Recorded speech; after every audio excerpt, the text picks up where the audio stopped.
That's bullshit.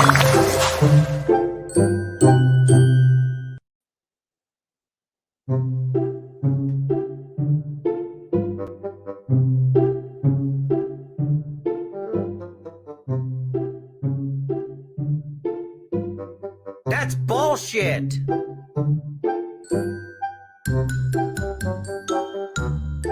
That's bullshit. That's bullshit.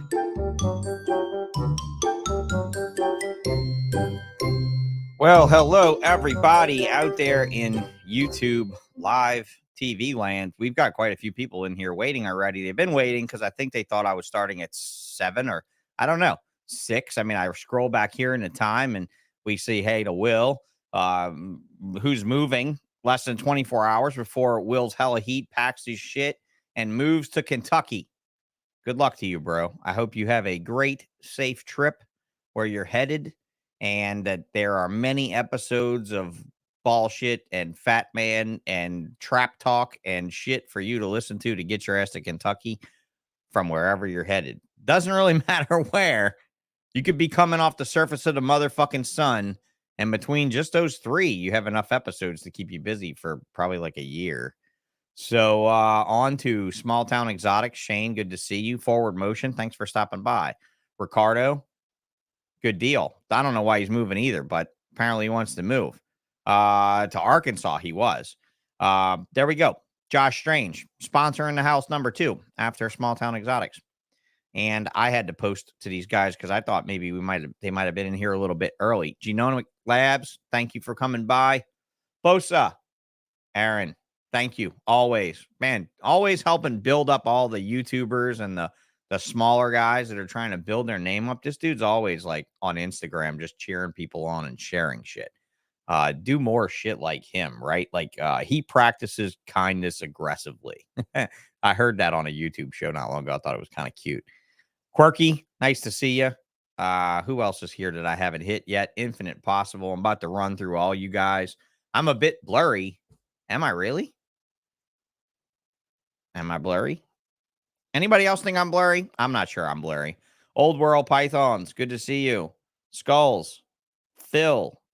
Yo, I'm just shouting out to everyone. Sea of Serpents. Wow, man, I did quite a few guys. You stuck your head in here to say hello. So wait, I'm done with this. All right. Yeah, we can keep going with this forever as long as people keep rolling in.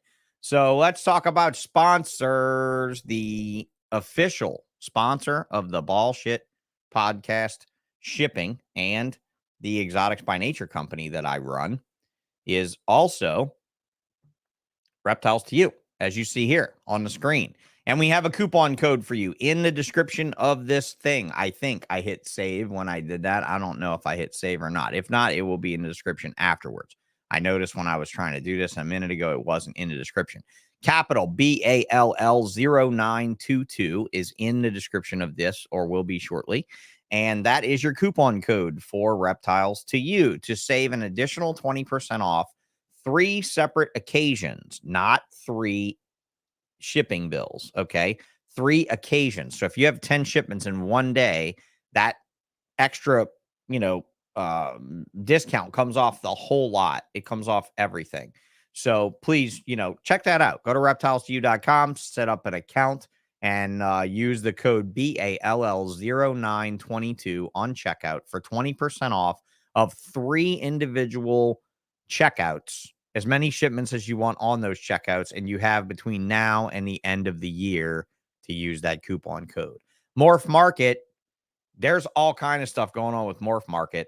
Have you guys I'm sure you've talked about it amongst yourselves, but and you've seen the genetic testing partnership that MorphMarket is taking on. Jake, I want to discuss that with you a little bit on this show so we can bring it up a little bit in the news instead of me actually just reading, verbatim some news from MorphMarket. Sea Serpents, another major sponsor of this here bullshit. Go check him out. SeaSerpents.com, rack systems, incubators, accessories, all that stuff. USARK, please go to usark.org. Sign up, donate, do whatever you can. Even just sharing alerts to your local areas and stuff makes a difference. MyExoticsByNature.com MorphMarket page. As you see, I put my logo right up here in the top of the little thing right here. So that you guys would maybe show me some love where I'm not paywalling you or doing anything like that. Go check out the Exotics by Nature page on MorphMarket, where you can find hundreds. Actually, there's like 106 corn snakes, 22 ball pythons, but don't even bother looking at those. Most of those probably suck. Some carpets, some other pythons, some fat tail geckos, etc. But yeah, 139 animals on my MorphMarket listing. Go check it out. Infinite possible pythons, in the alphabetical order, the first sponsor of the Ballsh podcast, even though he was actually the last guy in the door. Thanks a lot, Nathan. I appreciate you sponsoring this year's shit. John Woodruff, Mad River, always posting stuff, always keeping up, always representing well. Look at what he did here. This motherfucker then went off and had hoodies made, and he had, let's see, wait, I'm even like going through the post wrong. How do you do that? There we go. I'm clicking the wrong arrow. USARK, MorphMarket. He had this put on a t-shirt. Proud sponsor of the Ballsh podcast with the old Ballsh, which I love, the old album art from back in the day. So look at the initiative from Mr. John Woodruff from Mad River. Go check him out. Reptile Collective, Steve Beamer, also been a big supporter of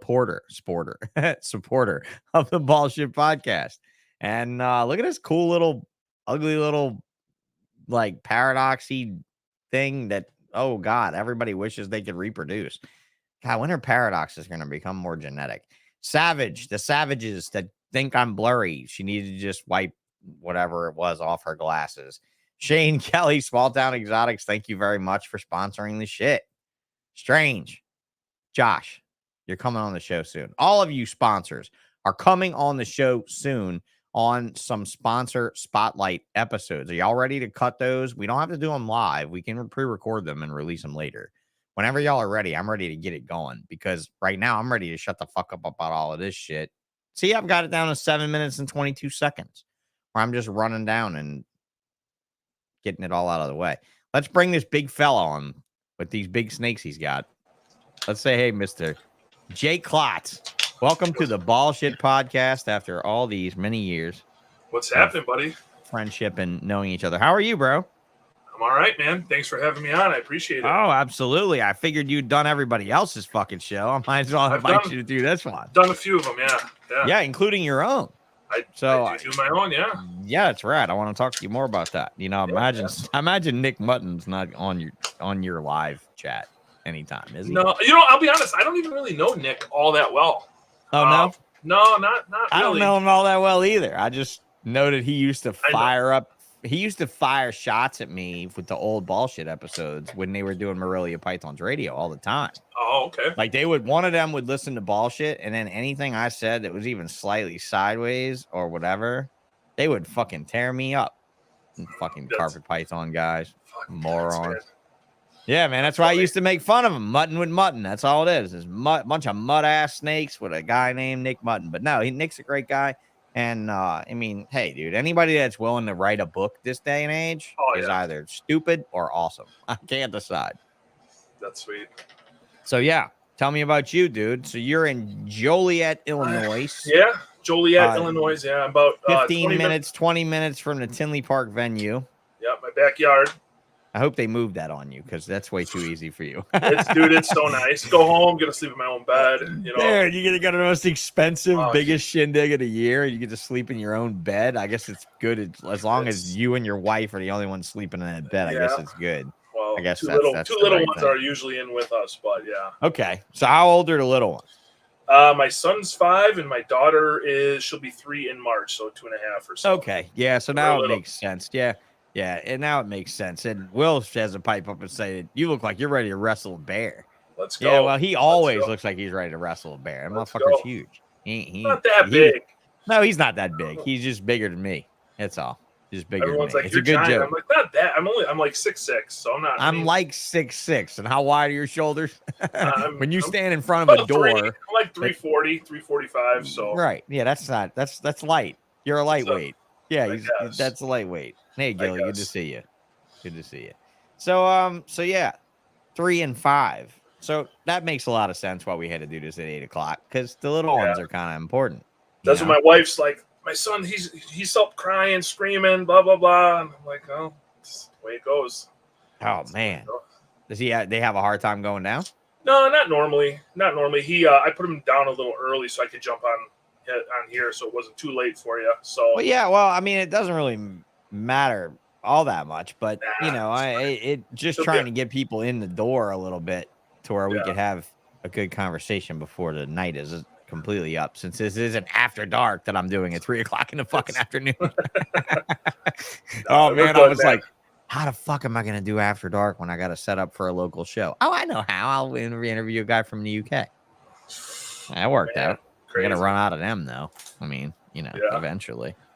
So when did you start keeping reptiles and other creepy crawly non-slimies? So you know, I've always been into, like everybody else. I remember elementary school, man, we do like library day, and I'd bring like these big ass encyclopedias of dinosaurs or reptiles home, and parents were supposed to read them to us, and then, you know, come in the next day and talk about them. Well, everyone's bringing in Cat in the Hat or Dr. Seuss, all that stuff, and my parents are like, you know, what do we do? You know, he's got these 500-page giant encyclopedias, and got my first. My dad would bring home garter snakes and green snakes and stuff for me when I was like 3-4 years old, and basically as soon as I was old enough to kind of go ride my bike down to the local river and catch shit, bring it home, and that kind of started it. First exotic snake, my dad did work. My dad is an arborist, so he cuts trees and shit down. So he was doing work for a guy, friend of his, and he couldn't pay him, couldn't pay him off. So dude had like a 6-foot boa constrictor. So I was like in love, so he gave it to me. That was like the payment, and that just fueled the fire even more. You know, just grew and grew and grew, and then I bought a berm after I had my first lawn cutting job at like 13 or whatever, 12, 13. Bought a berm, and it was cool. Wasn't really that in love with it. It kind of was just sat there, didn't really do much, and ended up selling it, and got a retic at 14, and I've had retics ever since. Yeah, ever since. I'm gonna be 38. How old are you now? I'm gonna be 38 in February. So 38. Yep. So I don't know, whatever that math is, you know. So yeah. Well, I mean, yeah. I took a year off.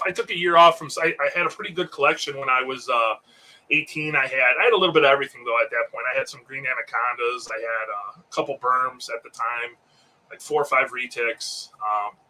Fucking American alligator, just dumb shit, you know, a kid shouldn't really have. But sold all that at like 18, got into cars and did that for a year or two, and then, you know, kind of jumped back into the snake stuff, and yeah, now we're here. Yeah, kind of gone with it ever since. Any other animal hobbies in there? Just reptiles? Just aquariums, birds. So like, my parents rehab stuff, so my dad would bring home like baby raccoons. We'd have baby raccoons. I had possums, all sorts of different birds, crows.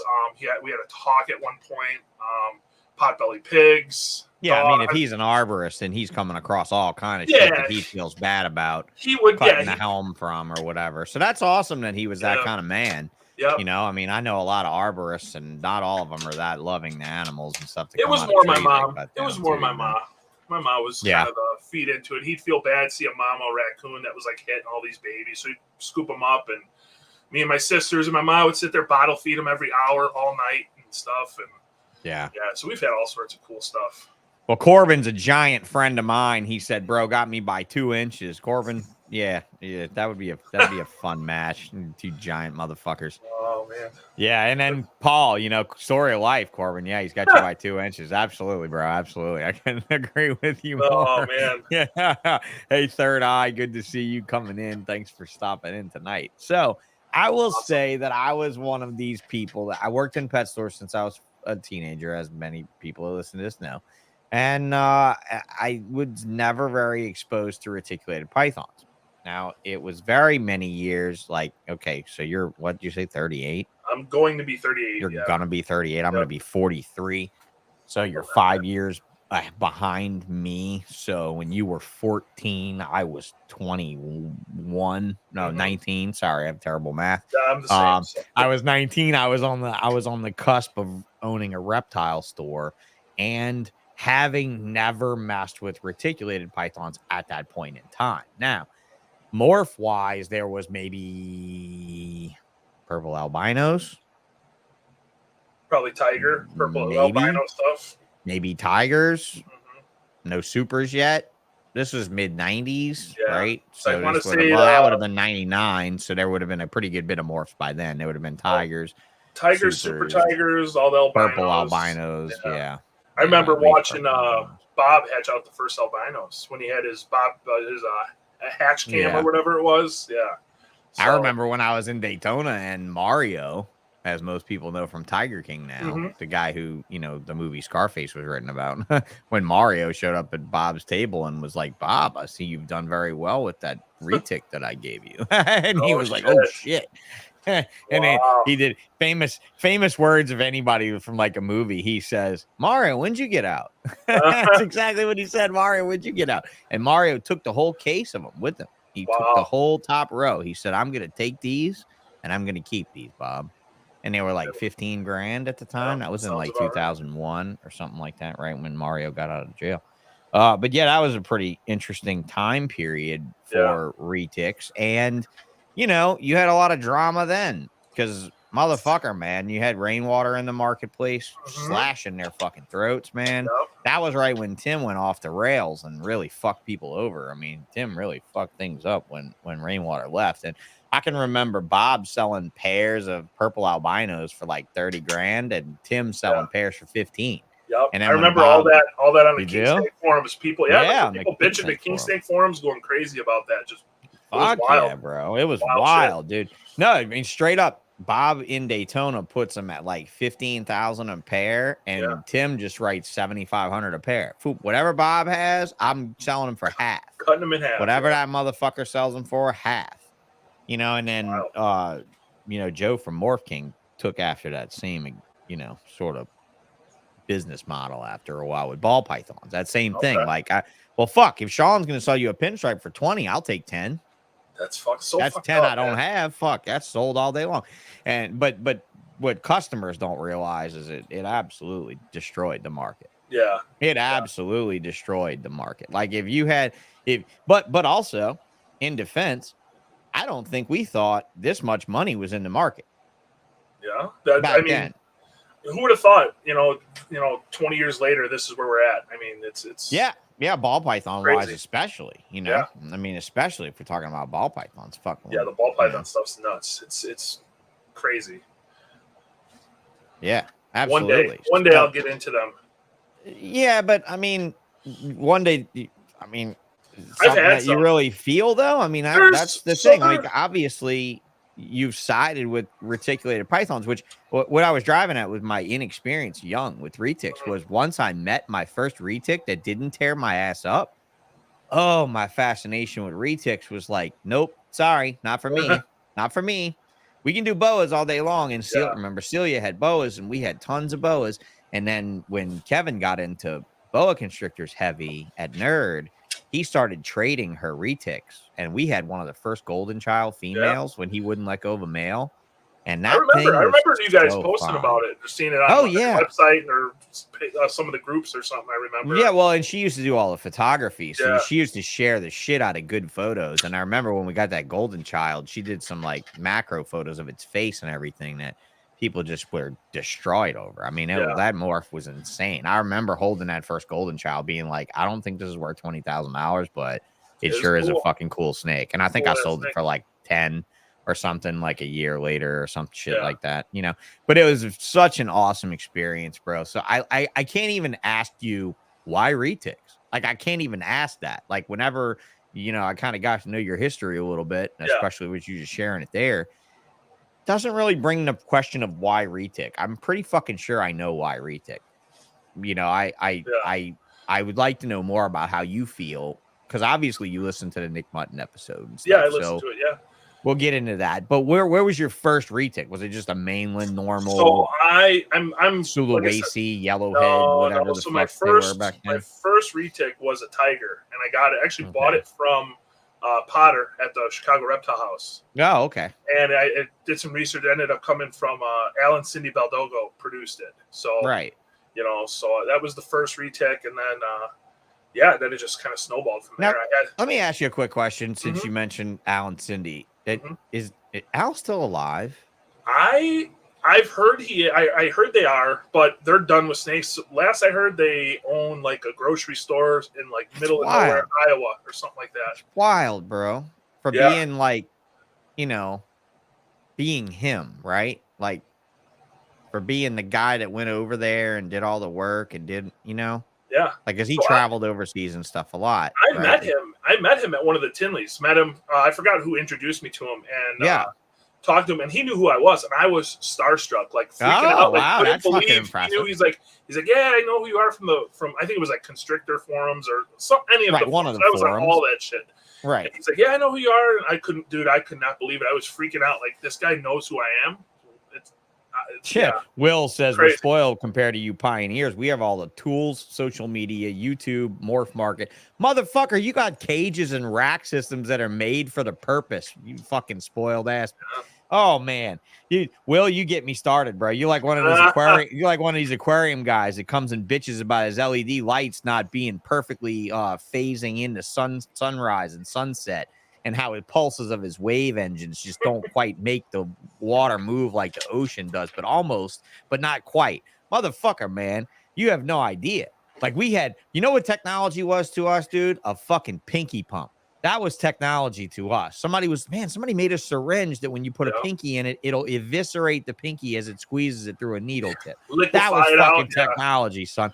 You know what? Speaking of technology, and I got this new light that I talked about the other day that I'm going to start doing some book features with. In my file, I was doing bookkeeping yesterday for the company and went through my filing cabinet and looked in my ancient price list catalog and found a Reptronics catalog from like 1995 of the most cutting edge reptile and amphibian electronic and vivarium thermostats. And fuck, you would not believe how shitty. You know what? There's actually a picture of in there with a price next to it, an electrical box with a dimmer switch in it. It's called a rheostat. It's not called a dimmer switch. It's just literally a fucking household electrical box. Will, this isn't for Jake because Jake knows this already. Will, this is a household electrical box with a fucking ancient dial dimmer like that was in your granny's house when you were fucking 5 on the wall. Remember the ones that would, like, if you touch them too hard, they would short and the light would flicker a little bit before it would work?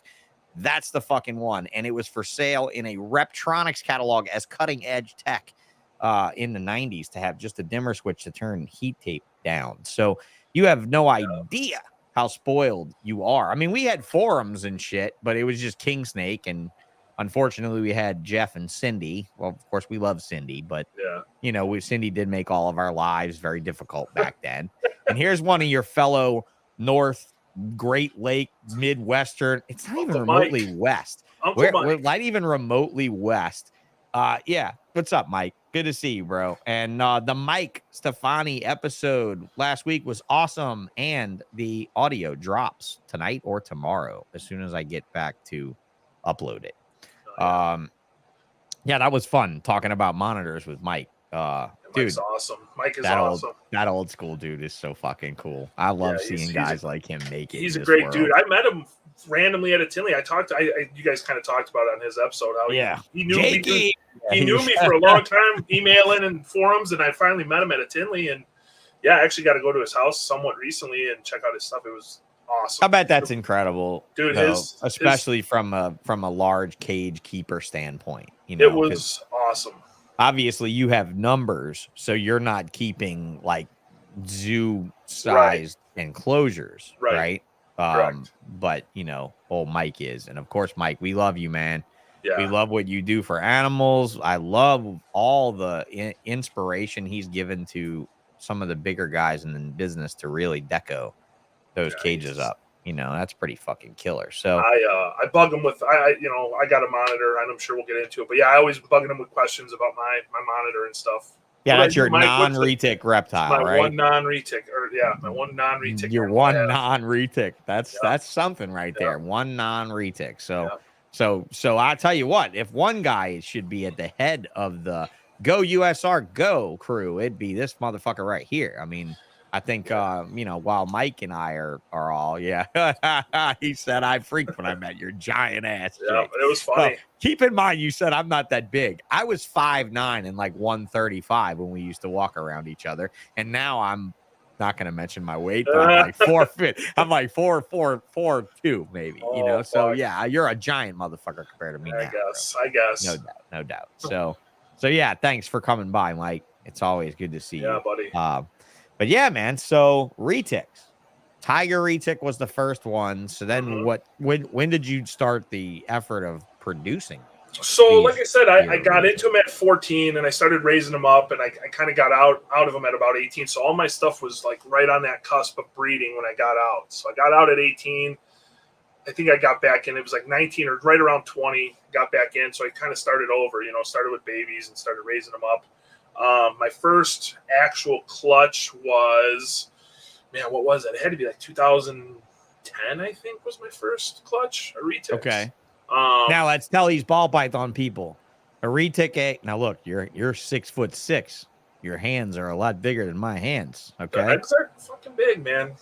The eggs are probably about that big. Sure. This little plastic container right here, probably about this big, about 300 grams. Yeah, I was gonna say about 300 grams. Yeah, for you ball python people, 300 grams. Oh, look at it. We got DeBauds popped in. We got Limey popped in. Apparently, fucking Jeopardy's over somewhere in the world. I don't know. On the East Coast, I don't know what the fuck just ended. But got a few interesting people just came. But yeah, so a RETIC egg is about the size of my hand, about 300 grams, and takes how long to hatch, Jake? Mine usually hatch around 85, 86. Isn't that cool, guys, that we got this python that's basically like saying, look, bro, I'm such a dinosaur that you need to chill. I know all you rest of you motherfuckers are out at 60 days and stuff, but I'm part of the group of pythons that's a little old school, and we take a little longer. And I was really surprised by that. I tell you what, my first experience, I have never bred reticulated pythons ever in my life, but a friend of mine by the name of Todd Spinoza. Yeah, I know Todd very well. I actually Todd? I have one of his females here right now. Okay. So Todd has been a friend of mine for so many decades now that I never talk to him, right? And he doesn't hate me, and I don't hate him, right? Like, we have no anger between each other, I don't think, at all. Yeah. And we're both in the reptile scene, and we live about 2 hours from each other. He lives in Lafayette still, I would imagine. Yeah, I believe so, yeah. Yeah, so, and I'm doing a Lafayette show there. There's a herp show coming up in November, I think the first weekend of November in Lafayette, and I'll be there with Exotics by Nature, and I hope to see Todd. Yeah, but I'm glad that Todd is in the game still, because you know what happened to Todd many years ago. Mike knows Todd too. You know Todd too? No, really? Mike knows everybody. Mike knows everybody that's fucking awesome. At least I know that. I mean, everybody that I know that's awesome, or most of the people that I know that's awesome. Todd had a fire at his home in like maybe 2000 and I don't even remember, bro. I don't even fucking remember. Yeah, somewhere around there. But it was awful, guys. He was literally what all of us, and I'm going to share this with you. It's graphic as fuck because I want you to know this is what happens. He had to kill his RETICS with a fire axe. A fireman gave him an axe, and he had to sit in the driveway, and he had to euthanize his burning RETICS, his burned RETICS, with an axe. And he's still in the hobby. Now, he took a long time off, right? This motherfucker took so long off that I probably haven't talked to, like, I had no idea he still had snakes to this point. Like, especially if you know him and if Mike knows him and all that. Yeah, bro. Like, that's it. Like, this dude and I go back, like, way fucking back, bro. Like, I'll tell you right now, don't ever share a hotel room with this motherfucker because he grinds his teeth and he will keep you up all night. Like, it's the weirdest fucking sound. Like, so my cousin and I figured out how to sleep. Every time he'd wake us up, we'd just get up and we'd get a pillow and, like, Full Metal Jacket style, we just beat the fuck out of him with the fucking pillow. Just beat him in the fucking head with his fucking pillow. Because he wouldn't stop. And we call him Grindy. Wait. We call him Grindy forever. So, like, my cousin doesn't even really know his name, but I have to say Grindy. And he'd be like, oh, that guy with the RETICS. And be like, yeah, exactly. Fucking grindy. Dude, he tells us when, hit the fucking like button, guys. This is all golden stuff. I love Off Topic Tuesday. It's when we don't get to talk about ball pythons. It's fucking fun. No, it's fun talking about ball pythons too. But it's absolutely fun reminiscing with you old school guys about this other shit too. But man, Todd tells us he grinds his teeth and left his mouthpiece at home 15 minutes from the venue, 7 hours from home. Oh, fuck. I'm like, dude, you couldn't have said that 5 hours ago. He's like, wow, you would have turned around? I was like, no, but you could have caught a bus. Yeah. No, I mean, that's, I'm just saying, you know, you don't want to sit on a bus this long now. Fuck. It was awful. It was fucking awful. But yeah, dude, we rode together at a few shows. I love Todd to death. The fire that killed his collection fucking destroyed me. Terrible. One of him and his boy bred a retic together. It was a tiger. I remember that. And I had no idea how to hatch retics. And actually, we had lost a bunch of them because they hatched and then in the containers and ran out of air because we weren't there. We didn't know, like, I had no idea that they would consume that much because it's not like a ball python, right? Yeah. Nothing like a ball python. Like, I had no idea those eggs got that hot when they hatched. I had no idea they respired like they did. And there was 69 eggs or 72 eggs. And we had a horrible death. It was awful. And it was my fault. You know, ultimately here I am admitting it after all. I mean, I admitted it back then too, after all these years, you know, it was obviously my fault in a way. I had no fucking idea. But I will be honest with you, dude. I have never forgotten the experience of hatching that species in that incubator that one time.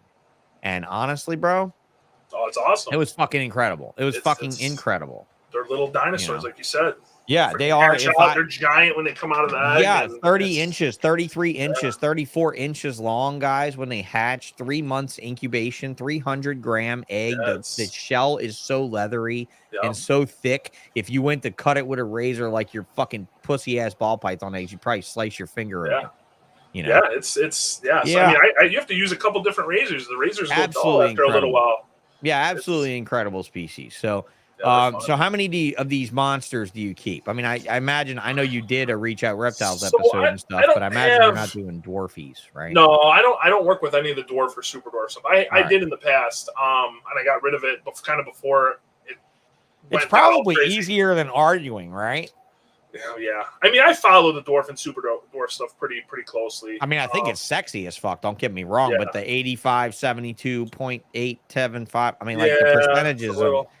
Yeah, when I hear a retic guy making fun of a ball python's genetics, I'm like, wait a minute. I think total, just adults. I have I got probably like 20 adult females or 24 adult females, somewhere in there. Then I have I probably have a total of like 60 retics, male, female, from like stuff that I'm raising. That's not counting babies and stuff that I have available. Okay. But that's your collection 60. of that's my collection. Yep. Yeah, right. Probably around 60 or so. Yeah. But it's a pretty good amount of snakes. I mean, you know. Yeah, it's a lot of snakes, especially when you got that much to handle. 20. I probably have 20 of them that are 15 feet plus. Okay. Females, and then. Sorry, tell me this. So let's talk like I'm a complete retic moron. No, how big's a male got to be to breed? I've bred mainland. I have mainland retics in these CB70 racks right here that are 6.5 feet. They're breeder. They have sired 2 clutches, no problem. And females for a small size. Smallest mainland female I've ever bred was like 10.5 feet. So I purposely, I kind of did my own experiment. I fed her very light. Mm-hmm. I got her as a baby. I raised her for 4 years. Yeah, you made your own island. You made your own smaller island. Made my own island. I mean, your own smaller island. Yeah. So yeah, she's about 10 foot. She laid like 16 eggs. So it was she laid 2 clutches, and then I ended up selling her. I just wanted to see how small I could get her a female to breed. And yeah, I mean, they don't need to be giants. They don't need to be monsters. Everyone thinks that they're all going to be 20 Was that just an experiment? Like, oh, she's big enough. I'm going to put them together. Well, this was kind of... Or did you ultrasound them to see? No, I don't ultrasound anything. Bro, your insight to these species could be incredible, I bet, if you did. Yeah, because poor, man. you know, I breed retics. I can't afford an ultrasound, man. Fuck you, dude. You're in the Tinley Park area, you know? You gotta I know have that. 100 motherfuckers around you with an ultrasound machine Yeah. with a ball I've pipe thought on. about reaching out to somebody and have them. I don't know. My I friend almost Paul feel said like I it's would die cheating. if I was around a snake that big. Paul, you'd die if you were around most snakes, most sizes. That's why he has an aquarium in his fucking avatar picture. He's one of my Fish ex guys. customers. Yeah, my ex Right customers. on. Yeah. One of my actually, I'll be honest. I'll do a shout out to Paul Van Dyke as probably one of the most loyal Aquatics by Nature customers ever. I'm not sure what that says about him. Chris, you know, Snakes and the Fat Man, Chris would probably question his integrity on that one. But yeah, thanks a lot, Paul, for being loyal and being a friend over all these years. And yeah, dude, a snake that big is really not that big of a deal. I mean, No. you know. So my biggest female, she last time I measured her, she was like 19.6, 19.8, somewhere in there. Right. It's like 150, about 150. Okay, so your biggest girl is still under 20 feet long. Mm-hmm. Yep. She's feeding on what? You're up there. You use pigs up there? I got pigs, yeah. So yeah, the biggest I'll feed, I fed her 15, 18-pound pigs before. But yeah, I mean, see, down here you won't find pigs. You'll be No. feeding bunny rabbits all day long and going I used broke. to Yeah, do you're rabbits, going but broke on I'm bunnies. highly allergic to rabbits. And I had Oh, a guy, okay, that makes I had it a guy really in hard. Indiana that I would go and buy live from, and I'd have to bring him home. I'd have to call him and freeze them, and it was a whole process. So Here, the rabbit breeders are all highly allergic to snake people. They don't Are fucking want to deal with. Yeah, they don't want to deal with people here. Like they would rather dictate to you what you're going to do with the dead rabbit. That's stupid. And that's crazy to me. Like, be like, no, you can't buy it for snake food. But wait a minute, if I'm paying you the same dollar per pound, What does as it matter? I'm paying for a meat rabbit, what's the difference? No, you're not going to use any of my stuff for, you know. Yeah. Fuck yeah. That's crazy. And there you go. Limey leads us into a good segue to real estate for these critters is crazy. And I agree with you. How many big girls do you own, like in total? Probably. Would you say? Obviously, I should say how many big cages do you own, because that would dictate ultimately the number. So of big girls you know, there's kind of been a big shift in the retic world as of late. Everybody's really pushing the really big giant cages and stuff. And I mean, I'm not gonna lie, big cages. I mean, yeah, if I had unlimited space, I would put giant cages. But I've been a vision guy since I was 14, and I use all my big females are in 632 visions, so they're 6 foot wide, they're 3 foot deep, they're 18 feet tall. Yeah. I mean, everything gets pulled out once a week to clean. 18 inches tall, guys. Don't worry. Yeah, 18 inches tall. That's all right. Sorry, 18 feet. You're thinking like Frank Reedus. You're listening to us talk to a Goanna man about how tall an arboreal cage must be. And wouldn't you think that the incredibly large cage, you know, mindset for... I don't know. I'm torn on that. So, like, you know, the local zoo here, I go to the Brookfield Zoo, which is not too far from my house, and they got a big, pretty good sized retic, and it's in a giant enclosure.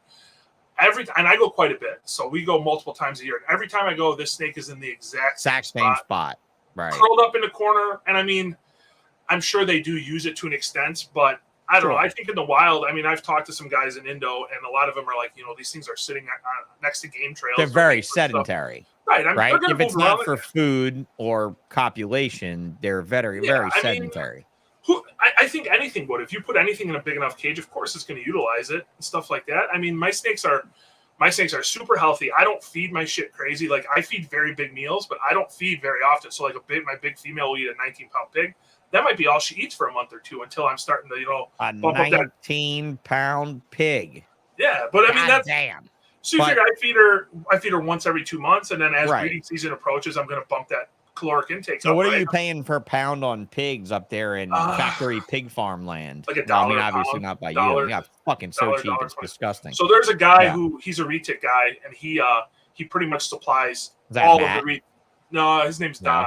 Super cool guy. Well, you know who I'm talking about. I know. Yeah, I know. Old Matt. Matt used to do it, but. Yeah, so that's when I used to sell pigs. I used to buy from fucking Matt, and I went to Matt's. Right. I've been to Matt's before, and I've known Matt a long time, and I went to his place, and we were good. I never had a problem with him, but I used the Barchak Africa mentality of always owing him money, and he'll never fuck you if you always owe him money. Right. And so, like, Barchak always told me that if you deal with Noah in Africa without me, just owe him money. That's it. He's like, bro, I always owe Noah like 50 grand. He's like, Noah never fucks me because I always owe him 50 grand. The one or two times that I've been up the other way with Noah, I got fucked. You got screwed over. The other time, he's like, anytime I was ever 5 grand or 10 grand up, that was squashed on the next bill. That was not a credit that was carried over. Jeez, that was done. That was a tip from me to him for him helping me out. There was no way, you know, and that's what he used to say. And so I kind of carried that over to a few people, not necessarily RETIC people, but a few people that carried themselves with bad, you know, bad feelings in the industry, bad sentiment, right? Bad industry sentiment, if I'm going to use the proper term.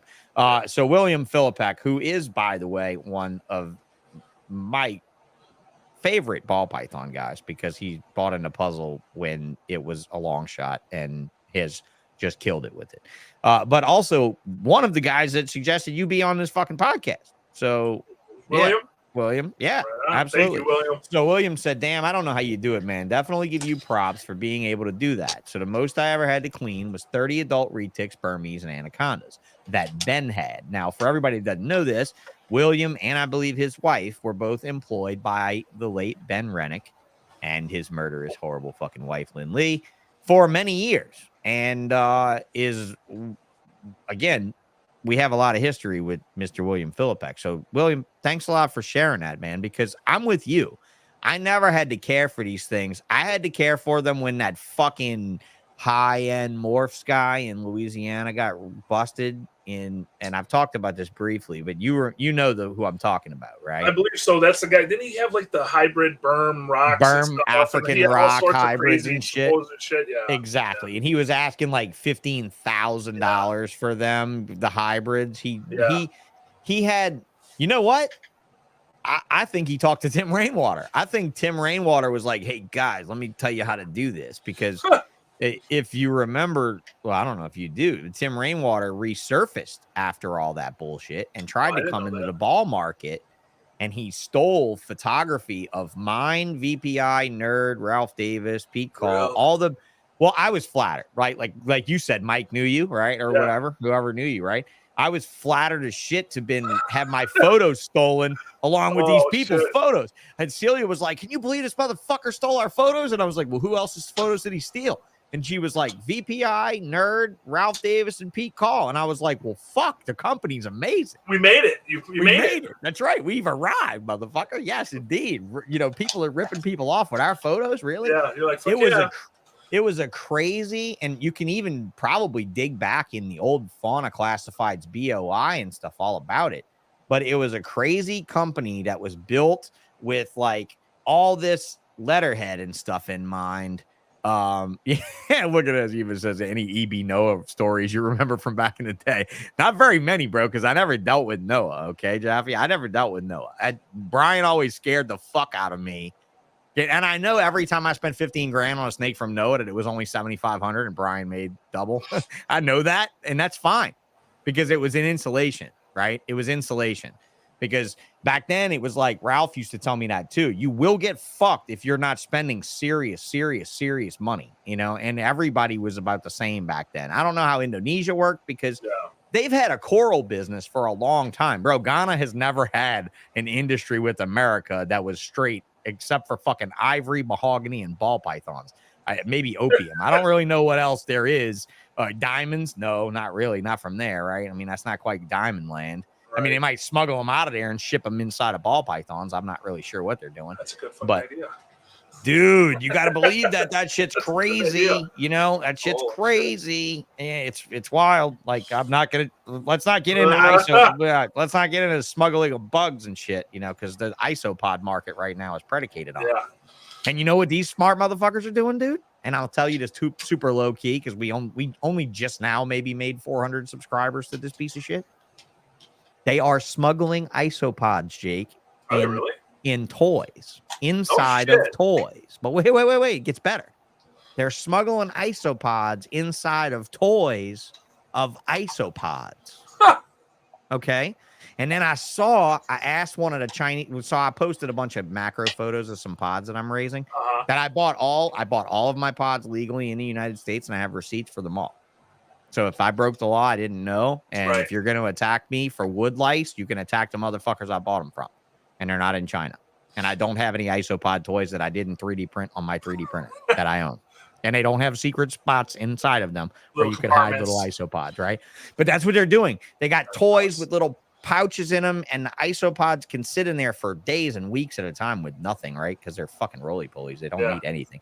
And they put them in the toy, and then on the manifest shipping, Jake, they're writing isopod toy, isopoda with commas, all weird. And they're writing it like 3 different ways so that if they did get caught and somebody went to them and was like, why are you shipping live isopods? And they're like, I can't do that. And be like, no, you can't do that. And you'd be like, well, I listed them on the manifest. See right here, it says isopoda. It says isopod toys, comma, isopoda. Like how it's written is totally fucking deceiving. It's absolutely insane. That's there you go. It's time to roll that. It's time to roll that banner across the bottom. There you go. Entertainment purposes only. Right. There you go. Time to roll that banner across the bottom. Do your own research, folks. So I did my own research, and I try to avoid buying too many isopods from too many people selling toys of isopods, but that's just me. On another note, though, the Indonesian government's been shipping reptiles for a long fucking time, dude. So, I'm pretty sure they're better than Africa, right? I mean, have you ever dealt with wild-caught imported retics? So I've never personally imported anything. I have bought some when I was first getting into it. I bought some wild-caught. I like that. So, I'm big into the Sulawesi. I love the Sulawesi locality. It's the only locality I work with. And that was kind of just, I've always liked them. So I had some wild-caught Sulawesis way back in the day. But, I mean, they were babies and stuff. But I never had to deal with, the government or importing shit myself or any of that. So, yeah. Yep. That's crazy. Hey, and on that note, too, Chicago, almost all the Indonesian coral that comes into America comes right in there. Does it really? Yeah. Through O'Hare? Yeah. Yep. Through O'Hare. That's wild. Brian Potter's friends with the guy that runs the biggest importation ring of legal. I keep reading like it's some fucking illegal shit. Yeah. Some illegal Chinese shit in the back of Chinatown or something with arowanas and shit. But no. It's all above board. But bro, they land 50 to 80 boxes a week in that motherfucker. Holy shit. They do a fucking run, son. And I'm not gonna lie to you. Retail on a box, wholesale on a box is like $3,500, $4,000. Wow. That's how much money that is. 50 to 80 boxes a week, them motherfuckers move through there. Yeah, that's man. If somebody wanted to import reptiles into Chicago, them dudes could really hook it up, I bet. Because in Indo, they got to be so hooked up. Because, they illegalized coral for a period of time in Indonesia recently from 2018, 17, 18 to 2021. Something like that. And in that time period, Potter even told me he was sending money to Brian and them in Chicago to send to Indonesia to keep the people's families fed. Wow. Because that's what they do. But dude, look at how well taken care of they are whenever it starts again, right? Because you're going to look at a third world country and CITES can say some shit, but they can only go so far when it's a serious part of the GNP, right? Like when it's a huge part of the gross national product. And in Indonesia, dude, animals are an enormous part of the gross national product. Yeah. Makes sense. You go. Mike says, my wife's been getting fish shipped through O'Hare for 50 plus years. And that's exactly right, Mike. That's exactly where they get them all. They land all the coral in O'Hare. They load half of it on a truck and send it to Midway immediately and reload it back on planes to go out to guys like me. Yeah. And that's exactly how it works. Yeah. So yeah, it's highly regulated now and likely going to get shut down from shady shit. You're absolutely right. So, hopefully we have as many morphs here as we need, and there's enough money in the retic population to smuggle in anything else that we don't have here. And I think there's plenty. And it's not South America. We have a lot here. So what's the hot shit, son? Tell me something as we round into the next hour. Look, Mike's got a question. Let's talk about some island. Let's start there then. I don't think so. I don't think there's any from the Togian Islands that I know of. The Togian Islands. Sounds like a cool place to be from. It's crazy. You think of how many islands are over there. Sounds like some House of Dragons shit. This House of Dragons. Yeah, you would think. There's really not that much localities. We don't have that many localities in the States compared to, you figure how many islands are out there, right? And most of them are all the super dwarf stuff. Now, do you communicate with any hobbyists in Indonesia? Do you keep a tabs with anyone? There's a few guys I talk to through Facebook that I've just been friends with for years, and we just, we share pictures, or, hey, look at this cool snake they caught. This was a wild caught on such and such island and stuff like that. I wouldn't say I talk to them that regularly, but there's a few guys. Yeah. Read these comments too. I have CRM reptiles. I have 6 mainlands that are a pain in my butt. No more. I'm good. I'm not breeding them either. With great power becomes great responsibility. Thank you, dude. I mean, that reminds me again of that guy. I don't even know who the fuck it was. Some loudmouth drunk motherfucker I got in a fight with in Tinley Park's parking lot the very last year that I was there in 2019. Some big dumb fuck from up there by you. It wasn't you, though. Who has 300 female mainland retics that are growing up or grown up or whatever the fuck. It's absolutely insane. No, it's absolutely insane. And with great power becomes great responsibility. Absolutely, dude. I mean, you guys are the ones that oh my God, Mike, you let it slip. Okay, wait. William said, I've always thought locality mainland retics like Sumatrans, Malaysians, and Borneo retics, I think, are rare in the U.S. than a lot of the super I mean, I believe that. Right. I mean, there's not that many out there at all compared to. And how visually different are they looking than the others? Are they discernible? I mean, I think if you really look, like, again, I'm not a huge locality guy. Here he goes, letting the snake out of the bag. Oh, yeah, man. right. That would be cool. All right. Okay. That's awesome. All right. That's insane. That's insane. He was so excited. He fucking popped.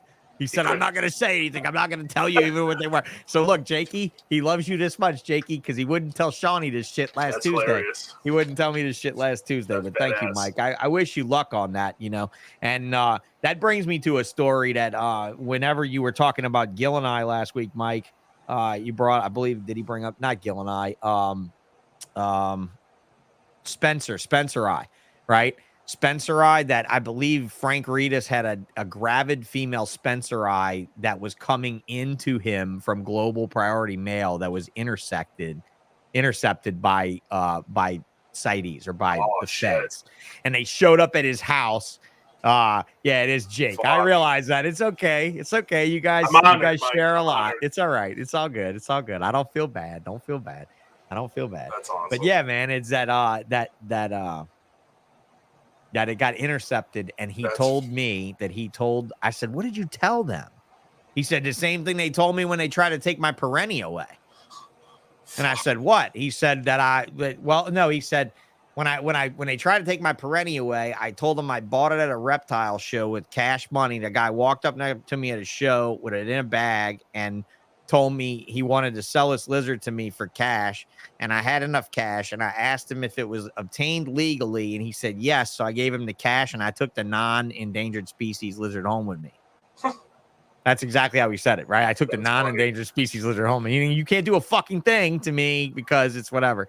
Yeah. So the funny thing is, he told them when this monitor got intercepted that I'm the goanna man. I'm known all over the world for being the very best monitor guy. And, you know, Mike knows this motherfucker. Yeah. You met him, right? You know Frank? You know who I'm talking about, though? I know who he is. I've never met him. You know who he is. You never met him before. If you met him, he's fucking like 18 feet taller than he really is. I mean, he's a fucking giant. He's a man in his own mind. He is a legend. He is a fucking, he is it. What I've heard. Now, listen, no, but I like guys like that. I think guys like that are like, some people may even say I think that about me, but I don't think that about me. I'm not a megalomaniac at all. I may be narcissistic, but I am not a megalomaniac. But he said, I'm the goanna man, and motherfucking people from all around the world send me lizards all the time. I don't know why. They just do. You can take it home with you if you want. I don't want it. Yeah, right.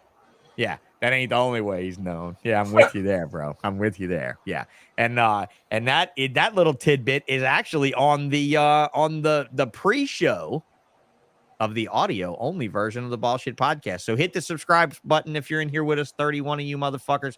Hit the like, hit the notification bell, and let's get back to retics.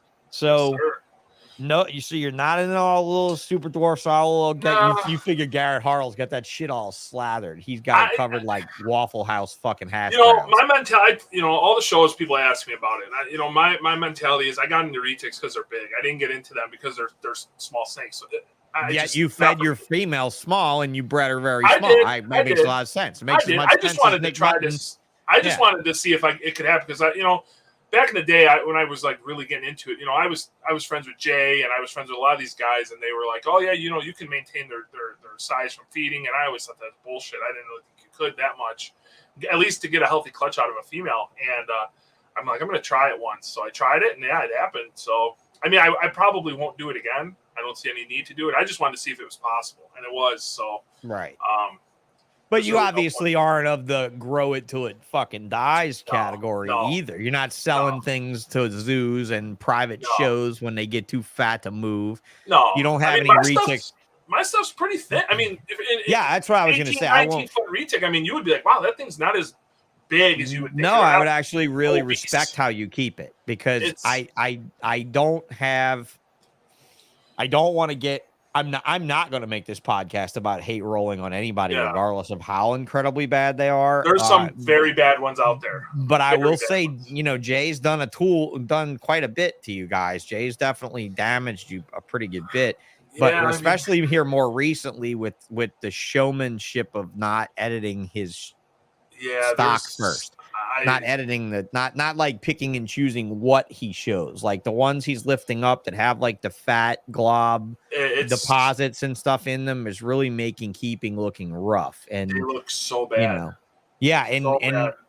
And I hate to see a guy like you keeping an athletic snake athletic, who that's all about. Lyman says, who are the bad guys? I've been to Jay's. I've been out to Prehistoric Pets a few times. I stayed at Jay's house. I mean, and back then, this was when he was really getting into the crazy YouTube stuff. This is when it was just head cutting videos and stuff. And I mean, it was just him and Barchak really cutting it up. He was a little bit ahead of Barchak, I believe. Yeah, I think so. Game. But it was, I mean, he had some monster snakes at that point, but it was not. I don't think it was as bad as it is now. I mean, some of those snakes, from the pictures I've seen, are just, I don't understand. And you have to feed that snake probably every day or every 2 or 3 days to get them that massive. It's wild to me. There's no need for it at all. Or what? Too many snakes that aren't bred, that don't get bred to lose the weight? Because I mean, granted, a female, like what's your average size clutch? Most of mine are probably in the 30s, mid to high 30s. So like I have a clutch and incubator right now. It was from a pretty big female. She dropped 54.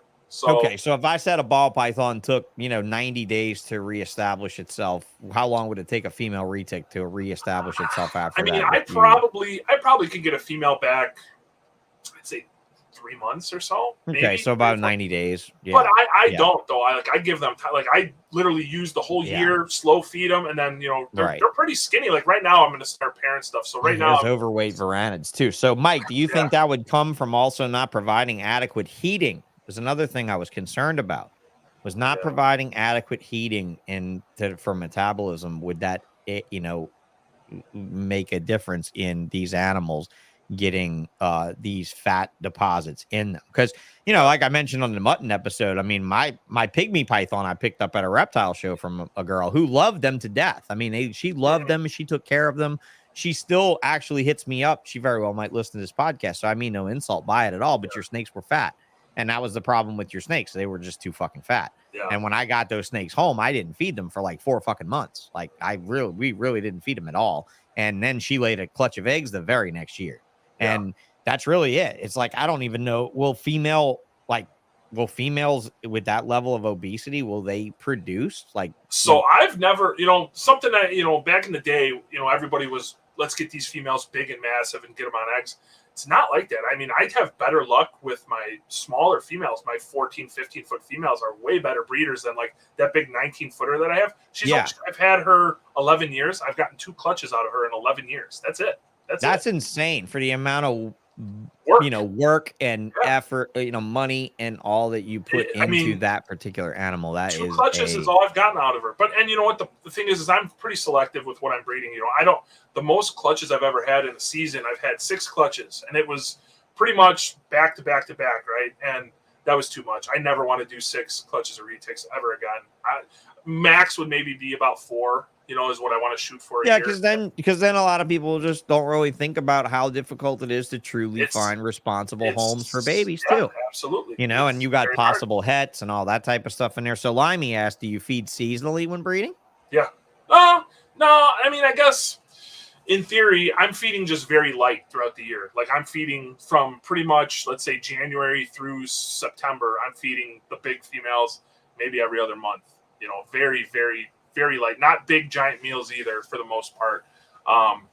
Big enough though where you can see the lump, but it's not like crazy huge. Right. And I think then- that is eye-opening information, Jake, for a lot of people listening to this particular shit. I think a lot of people don't realize that the eggs are 300 grams. They take 3 months to hatch. Yeah. They're fucking 33 inches long when they hatch.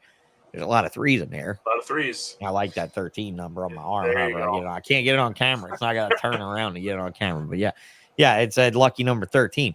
But man, I mean, it really is a spectacular species. So never in the way of light, excuse me, that I put on RETICS with Nick Mutton.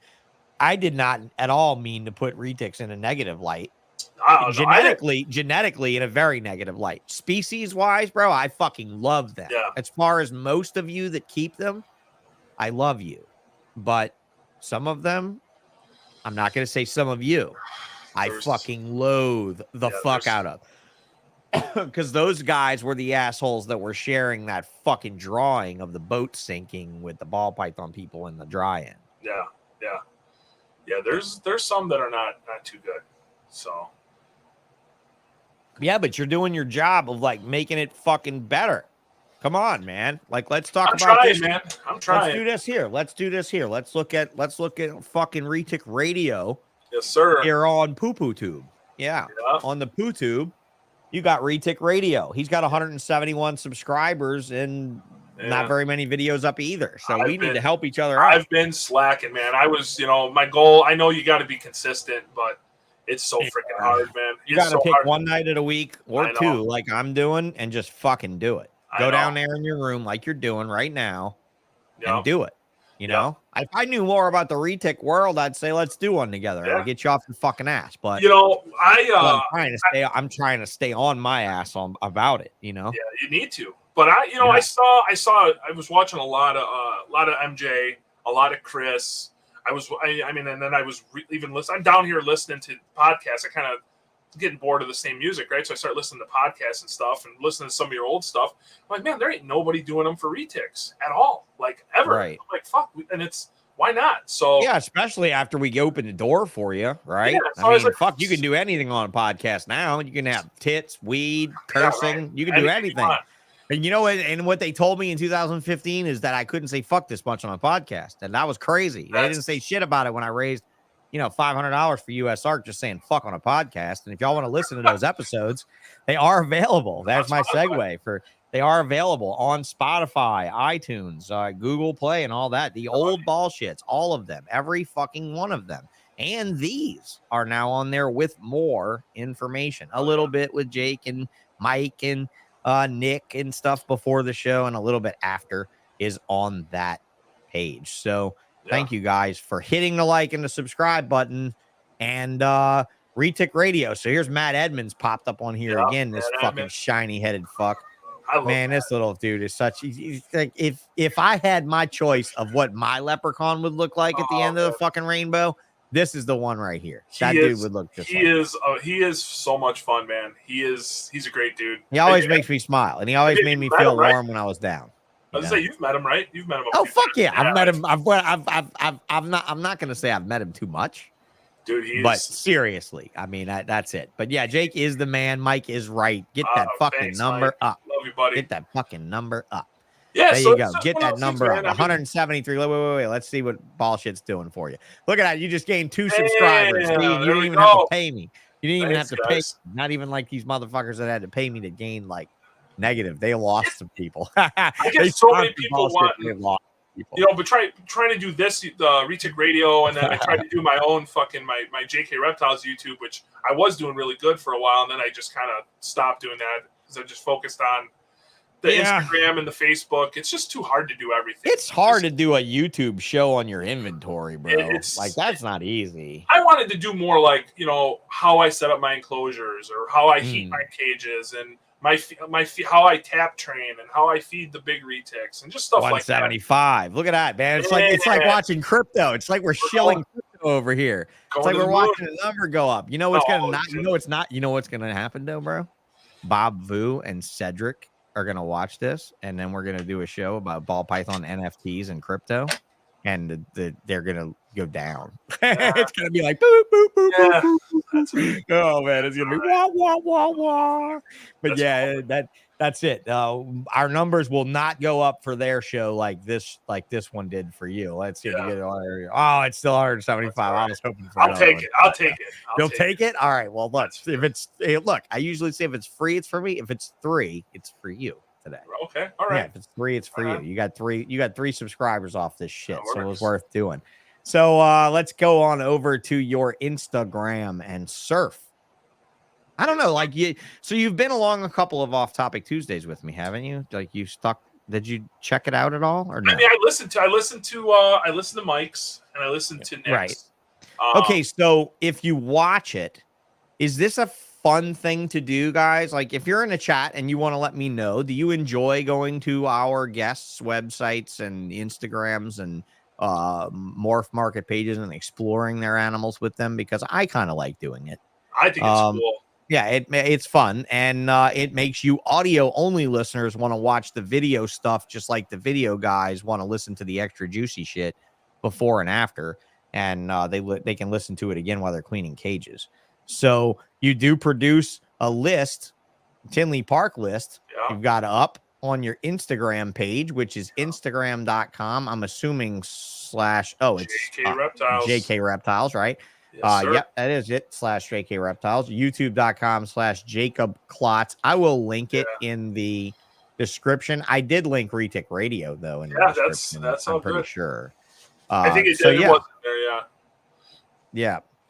Platinum Sunfire Gold. Like I look at this and you know what else? The other animal that Kevin traded her for like fucking $7,000 was some platinum shit. Yeah. Right. And so like this is ultimately the makings of some of the things that we were doing. That shit, even that is so. If you scroll down, the hot shit that's in RETICS right now is go down a little bit. Obviously, the cows are cool. That one right there in the center. This guy, left and up one, yeah. Okay. So, up one. Yep, right there. That's that's like the yellow-headed ocelot. Yep. Wow. Okay. Yeah, that's simple recessive gene. That's one of the newest. That's a single gene? That's just a single recessive. That's a single gene that's recessive? Yeah. How much is that worth? I think females of those they're like 12 or 15 grand right now. And males? They're probably, I don't know, 17 or 20 grand still. I love that market is still flamed like that. This thing is fine as fuck. I mean, realize, guys, I don't ever look at this shit. I never, ever, ever, ever look at this shit. The story on those is kind of cool. There was some random pictures over in Indo of the original male, and I think it was Prestasi Farms got it and bred it, and Michael Cole imported some of the double heads because they bred it to what was called an orange glow. So it's allelic. Is Mike's fairly large in the RETIC importation area? I mean, these were imported. I couldn't even tell you how long ago. So my good buddy, his name's Aubrey Pruitt, is like the ocelot king. Like he's the guy he just produced orange glow ocelots. He's got Indo caramel ocelots. He's got these crazy triple het ocelot pied stuff. I mean, he's the guy for the ocelot stuff. He's like the Aussie of the RETIC world. He's like a boutique breeder for RETICs. Like that's pretty sick. Top end, crazy, insane. CRM says, what about the Aztec gene? Aztec's sick, but we don't have it in the States, at least not legally that I know of. All right, it'll be here. It'll be here. But yeah, that's one of the. It'll be here, and it's better to be the second guy that has it than the first guy. Yeah, the Aztec first guy is gonna have some like.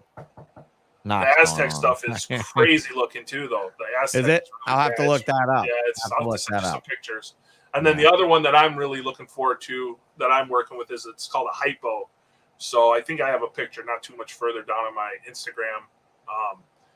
That I picked that male, the breeder male, up from Bob at Arlington a year and a half ago, I think it was. Okay. So he's primed, ready to go. He's about 7 feet. Let me spin over here. Look.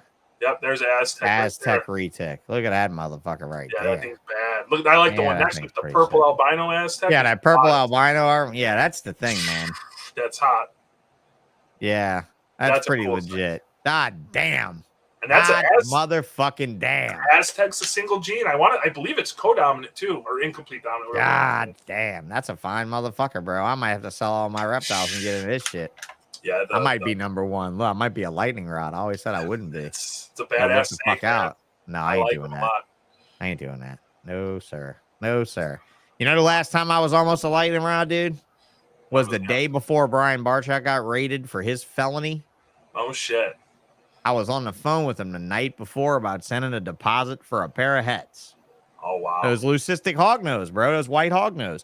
I mean, this was nothing against Brian. Like I said, I mean, that's a story about Brian and I will tell with love because that shit was wrong. Like them people were taken down the wrong lane. Like, so I was talking to a guy at a reptile show locally here this weekend about it, Jake, and I was like, this is one story I'll defend Barchak to no end, bro. I mean, that dude caught the fucking white hognose snake in Colorado, lied and told everybody he caught it in New Mexico, bred it, produced it, got deposits from everyone. You know who else got arrested, bro? Fucking Casey Lazick got arrested on that. Oh yeah, dude, all of his fucking office computers raided and everything. Wow. The only person that was made a felony was Brian, for example. That's it. That's fucked up. And the federal prosecutor even fucking told him that. You're the heaviest guy in the business in this problem, like in this ring of people, in this group of people. You're the heaviest hitter of all of them. We're going to make an example out of you. And when we're done with your conviction, we're going to give the rest of them like a $1,500 fine. And I think he spent like $100,000 on his criminal defense and then had like 6 months house arrest or whatever and a felony on his wildlife and shit. Yeah. Well, he didn't have, you know, that's a Limey said ankle bracelet. But if you remember Limey, he rathered the ankle bracelet because it was a phone tether. He got a non-tethered home arrest. And he didn't realize that it was random phone calls to be sure you were there all the time, like in the middle of the night, 4 a.m. I mean, I think they do that with your ankle bracelet too, but they don't do it as much, I don't think, otherwise. And then he went to reptile shows and he had to register in every single county they stopped in for like overnight stay or whatever, from Detroit down to Daytona and stuff. Just a big fucking mess over a captive bred United States snake that was, wait a minute, for all of you ball python motherfuckers that don't have any idea how this went down, they confiscated all of the animals they could find from everyone that they could trace back from the original fucking cocksucker in Colorado that started it all, to every single dealer that dealt with them, hets and normal and visuals, right? There wasn't very many visuals at all. I think his name was Brooke. I don't remember his full name. Brooke something. Somebody will remember. That's nuts. And wait, the fucking government took the snakes, gave them back to the state of Colorado. The state of Colorado put them in a zoo. The zoo bred them, put them on display, and was like, what the fuck are we going to do with a solid white hognose that lived from here? And sold them back to the reptile trade, and now they're an investment morph. Bro, what the fuck? Do you get to rewind your felony over that? Like, that's what I want to know. I want all that money back. I want to call my lawyer and be like, hey, bro, bad news. The government said they reversed it. Now I need to reverse it. Like, what the fuck, bro? Like, that's just a fucking piss in your Cheerios. And I was on the phone with him the night before. It was a Friday night, and we were talking about it. And I was like, bro, how much is a deposit for a pair of het white hognose? And I don't know if I was recorded or not in the conversation, but the very next evening, I remember trying to call him because I went to a reptile show and I was all amped up over something. And I tried to call him and he didn't answer. And then he called me at like 7 o'clock at night. I was already in exotics by nature. I mean, this was years in. Like I'd already spent like tens of thousands of dollars on ball pythons or maybe more. And he was like, dude, you wouldn't believe it. The cops just left. They took all the computers, blah, blah, blah, blah. And they hit every single person. They hit every single person that was involved. But wait, it was on the same day that they hit the Ohio Reptile Show and Mike Jolliffe got popped. Brian didn't go to that show, or he brought black rat snakes or some shit across the Ohio line from Michigan. Dude, they were stinging a lot of shit right back then. Will asked who narked him out, though. Actually, Brooke himself did it. Brooke was taking all the fucking money for the hognose in cash deposits and cashier's checks. He was literally fucking cashing them and buying shit with them. He bought himself a car, he bought his mom a car, and he bought a fucking house with cash. and never claimed a bit of it in taxes, never paid a lick of fucking taxes. And the local government looked at him for where the money was coming from. Wow. And they figured that, oh, he's into snakes. And they tapped their phones and they did it was one Saturday morning. There was an Ohio reptile. It was Don Hamper's show, I think. And it was that fucking morning that they raided Brian's house, Casey's office in Washington State. They did it all coordinated all around America. They did it all in the same fucking day. And they did the Ohio reptile show, locals and feds, because they had all those people from Michigan coming across the line to do the old Ohio show. And that's when they were getting like, dude, they got Don for what'd they get Don for? Blandings turtles or something? What lives up there? Is that Blandings or something that live? You're not a turtle guy. No, Limey might know. I brought Limey back on the stream with that.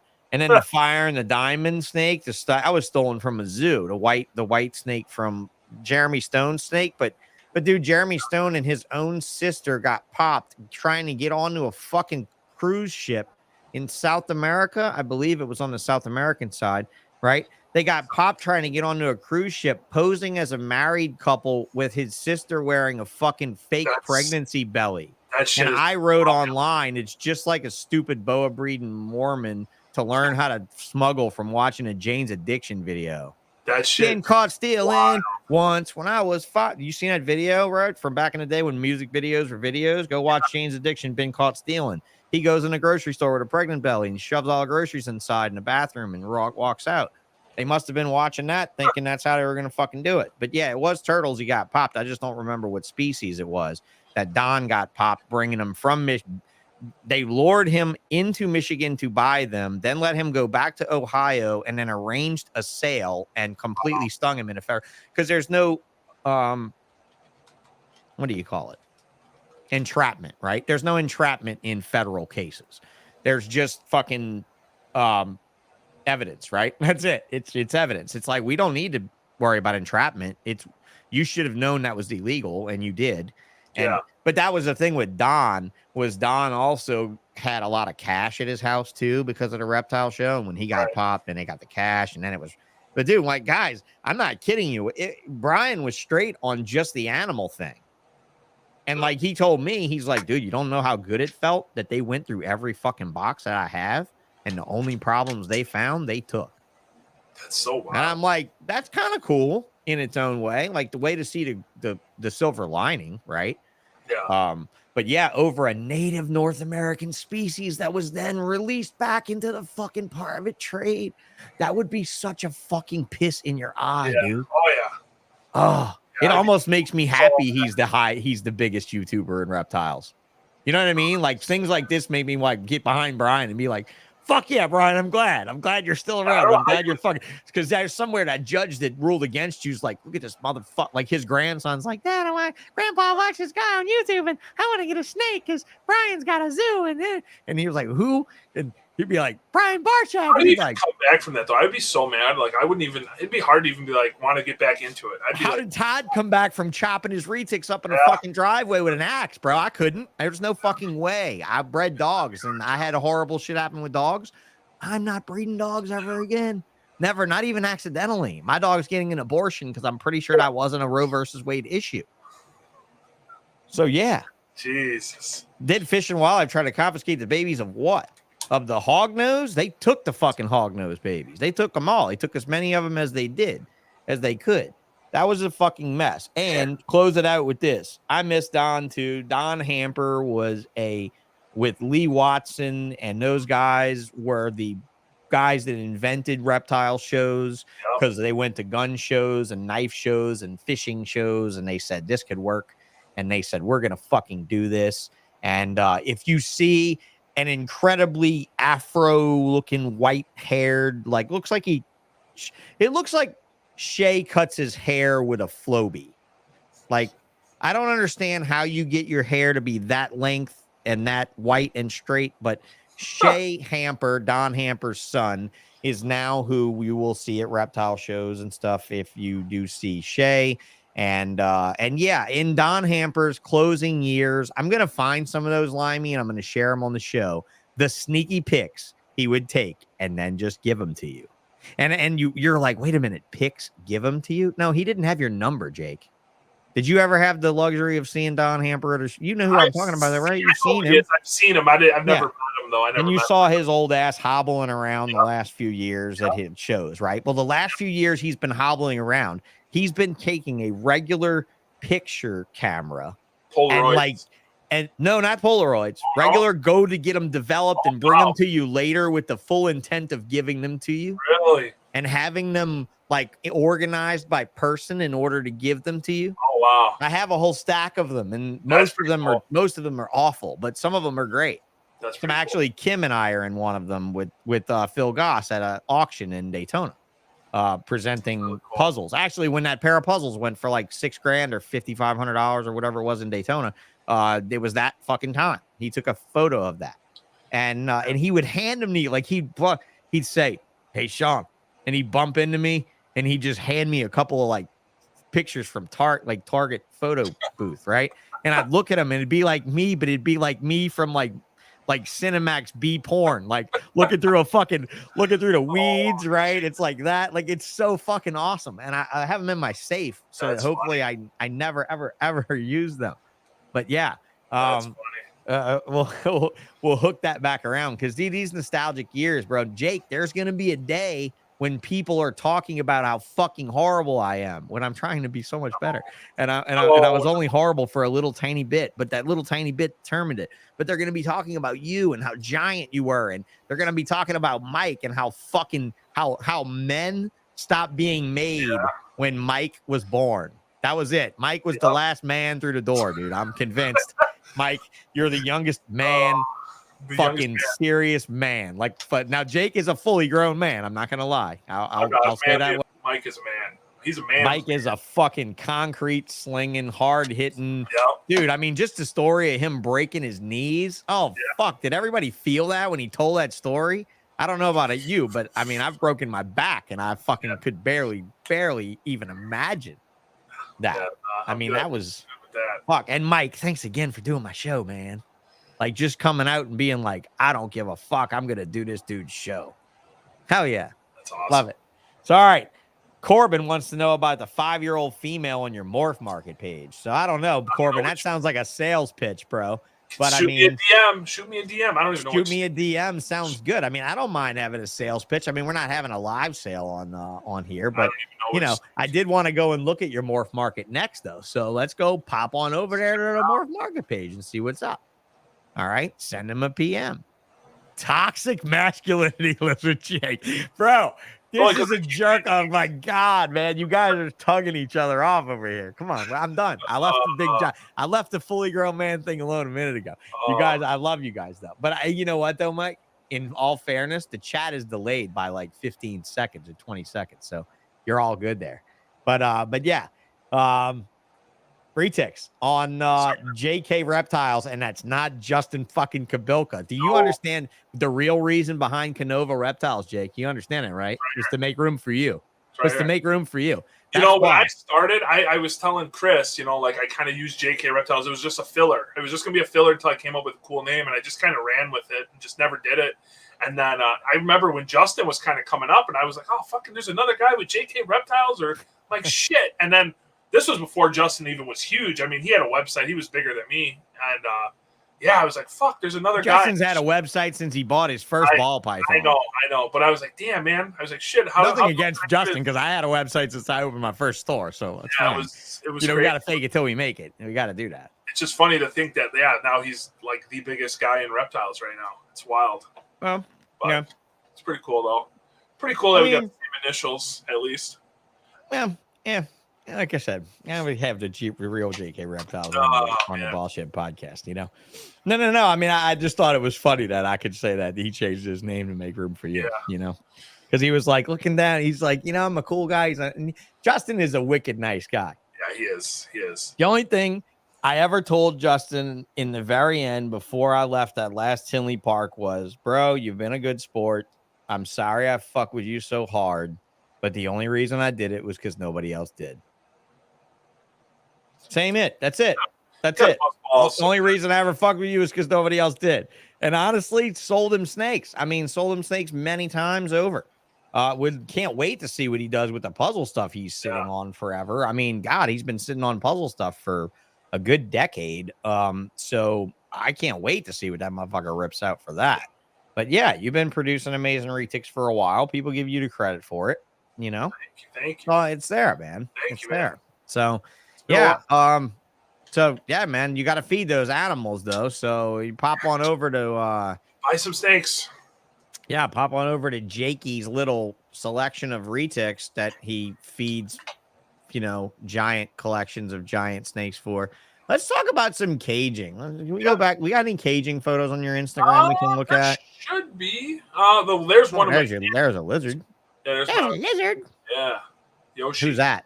Yoshi? Yoshi. He's a T positive albino water monitor. Okay, and that's your one non. My one non-retic.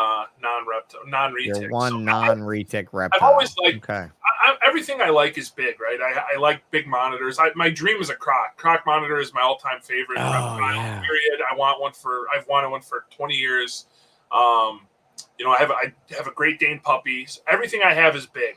Yeah, big stuff. I think that answers that next question, right? That Jake, would you stick with the mainland retics, the big guys? Yeah, I think. I mean, I will say so. I have been looking into maybe investing in. I'm not going to go crazy. It's not like I'm going to go. Garrett was trying to get me to sell all my mainlands and go super dwarfs. That's never going to happen. I may get one or two projects of dwarf stuff just because it's unless Nick Mutton goes in there and redescribes them all as species, and then you guys, it's a bunch of fucking mutt loving shit bags. I never know, but. Yeah. It might happen. It's just one of those things that's like I like them. They're cool. It would be cool to get some stuff that can shrink down some of my cool projects I have. But I don't know. It's I like the big shit, man. I like the big snakes. I don't know. Yeah, I think the croc monitor thing, which I was going through that when I was talking about that Reptronics brochure earlier. Mike, this is a shout for you too. I came across a Jungle Jewels price list from 1996. I have a whole folder of price lists from 1995, 6, 7, and 8 that if you guys want to go through sometime, it might be kind of fun just to like maybe do a Friday after dark, just fuck off and go through old price lists or something kind of stupid because no other podcaster in the space can fucking do it. Dude, it's so many cool things that we can do over here on Ballsh that the other guys can't do. I got a whole stack of all my old price lists. I got the old nerd ones. I got the old Tom Crutchfields. I got the old Crutchfield fold outs and shit. I got those from the 90s. Yep, got all that stuff. Find a folder over here. So yes, indeed. Yes, indeed. So on that list was a Crocodile monitor for like $500 back then. And a friend of mine called off that list and bought a Crocodile monitor that had a missing tail for cheap, like $200. But it was an imported adult male Crocodile monitor with like probably, I'd say maybe that much tail, 18 inches to 2 feet of tail. I'm not sure. Yeah, it was Glades, actually. It was Glades. It wasn't the Jungle Jewels had the price list that I saw, but he bought it from Glades. You're absolutely right. That was a Glades buy. The impaired tail or off the scratch and dent list, right? Which I ultimately have a scratch and dent aquarium list, right? We'd have a scratch and dent list at the store for shit. And people would come in. We sell scratch and dent ball pythons but short, like for pets only, one-eyed, no-eyed, fucking. We give animals a chance. We don't fucking give cobra food a chance. We think cobras should eat too, but not our animals. But yeah, Glades and this guy that worked at the pet store with me, Jake, got it in a fucking crate from Glades at the airport and brought the crate directly to the fucking pet store so that I would help him check the animal. Bro, you met me when I was a man. I was a boy. I was like a fucking, like I was pretty much, I was growing pubes and shit. Like I was there, like I was watching porn and stuff. I was to that point, but I'm not going to lie, bro. I was probably 120 pounds. I was fucking nothing. And I remember him taking his fucking thing out and the pet store had that, you know, that tweed, like industrial carpet that's in stores. That's like, you know, feels like concrete almost, but it's carpet. It's that same tweed carpet. And this fucking thing's giant, full-grown fingernail. Dude, the nails had to be like this. I almost felt like looking at the opening scene of Jurassic Park with him with the velociraptor claw on his fucking finger, you know, telling the story about it shredding its prey. This fucking thing's claws were probably the size of my full-grown finger now. And it locked into the carpet, and I was holding it by its head, and it just drugged me through the fucking store, dude. Like I was on it, and it just pulled and pulled and pulled. And then I remembered he got 2 other imports, and he put them in an old, this guy was crazy, dude. He's still alive. His name's Mark Seiler. I really should have him on the show because he's an eccentric motherfucker, but he's very like, it'll be like the George Norrie episode when it's like at midnight to like 2, when it's all the, because he's been abducted by aliens, and he will talk to you about his experience. Like he's that point. Like, I don't even know if he knows how to operate YouTube, but if he does, don't kill me, Mark. Don't kill me, Mark. But dude, this is no joke. This guy lived in a suburb of the town that I live in. He had trailers, old, like single wide, you know, mobile homes. He had, I'm showing you RETICS when I'm done with the story. He had 3 hybridized Cuban Nile crocodiles that were 9 to 12 feet long, living in his trailer with him. Wow. No bullshit story. I had photos of him back then. He used to beat him with a bamboo pole and like be the alpha male and shit, and come to the store sometimes with like a bandage around his calf where one of them like just kind of like rubbed him, because he said they would never snap at him, but they would like head bump him, and with their teeth outside their mouth, they just rip your leg off. He just like rip his fucking leg up, right? Or like all the chairs in his little shit trailer. I mean, it was a disgusting man. It was like living outside. The chairs were all metal folding chairs. And one day he was leaning forward in the chair with his ass kind of sticking out the back, and one of the crocodiles bit him on the ass. And he came to work and he was hobbling around, and I'm like, bro, what's wrong? And he said, I got bit. And he fucking pulls the side of his pants down, like his ass cheek by his leg. Fucking holes in his fucking ass from fucking crocodiles, dude. So he took, Mike said, I got a crate from Bob Ashley with 7 full-grown Salvadori. That's fucking wild, Mike. I bet that was a fun afternoon. They're a very intimidating animal. I mean, I've been it was scary stuff, and I went out to Jay's. And I'm sure they're venomous like Komodos, right? I mean, I'm sure I would imagine. I don't know if you're familiar with Jay. He had this kid named Vince working for him years ago. He was the monitor guy. His name was Vince Fricano. So Vince was like, did all Jay's monitors, but he was a big Croc Monitor fan. I'm sure Mike knows him. So when we were over there, and Vince invited us over to his house because I was dying to see the Crocs. He had like 3 or 4 at the time. So we went to his house, and he had this big ass cage built in his garage. It was probably like a 10 by 10 by 10 big cage, right? But he had like a little trap door on the bottom. You had to crawl. I had to crawl hands and knees through this trap door. You stand up, and it's like 95 degrees, humid as hell. There's like 3 big ass Croc monitors in there, and they're like on these perches, and they're like looking down at you. You climbed in the floor of the cage? Went through the trap door into the cage, stood up. There's 3 of us in there, and it's not that much room. It was terrifying. But then we got out. He got his big male out. I think his name was Snowball. It's like 7, 8 feet, and I'm holding this thing like this, like a baby, and its head is like right here on right by my neck. I can feel its tongue. And I'm just thinking, like, if this thing just bites me, I'm done. Like, you're dead. You're dead as fuck, man. I've never really been scared around animals. I was very. Yeah, no, you have to absolutely respect the absolute fuck out of that lizard. There's no doubt in my mind that is probably one of the scariest animals I've ever been. I went to Nerd, and Andy, when Andy Deese was working there, he took me out and fucking threw it at me. I got pictures of it. It's on my back, and I'm like freaking out because he's like, he's not the friendliest. Fucking tossed it to me, and. Yeah. You didn't have like blood all in your shirt, did you? No. Oh, okay. I saw a photo of that Andy and some dude were at Nerd, and the dude was holding one of them things. And wait, he had been on his back, and they'd posted pictures of the dude's back, and the dude's back had blood spots on his shirt where he's like been bleeding through. But wait, the dude climbed up on his fucking head, and it grabbed him by the scalp real quick and like slit his fucking head open. I know it's not you. You're not. That's not why you're wearing that hat. No. Yeah, because that's what Mike said, straight from the jungle. That's what these were, Mike. These were that same era, that same time period. You did that with Bob. was the same time period Mark brought these ones in, and he took an old like 8x12 storage shed and built a wall inside the door where you could actually, unlike the crazy fucking story you just told where you pop up in a hatch inside of the cage, like if my blonde headed ass back then had popped up out, it'd probably been half my head gone because they'd have thought a nice fucking it was coming in. It was That's the wildest scary. Yeah. But I remember, he was in the room working with them when the fucking power went out at night and all the lights went off, and he was in the fucking dark in that room, caged with 3 full-grown crocodile monitors. And I was like, ooh, that's like the fucking velociraptor scene in Jurassic Park. There's nothing scarier than that. And he said he could just hear them crawling around the room, just...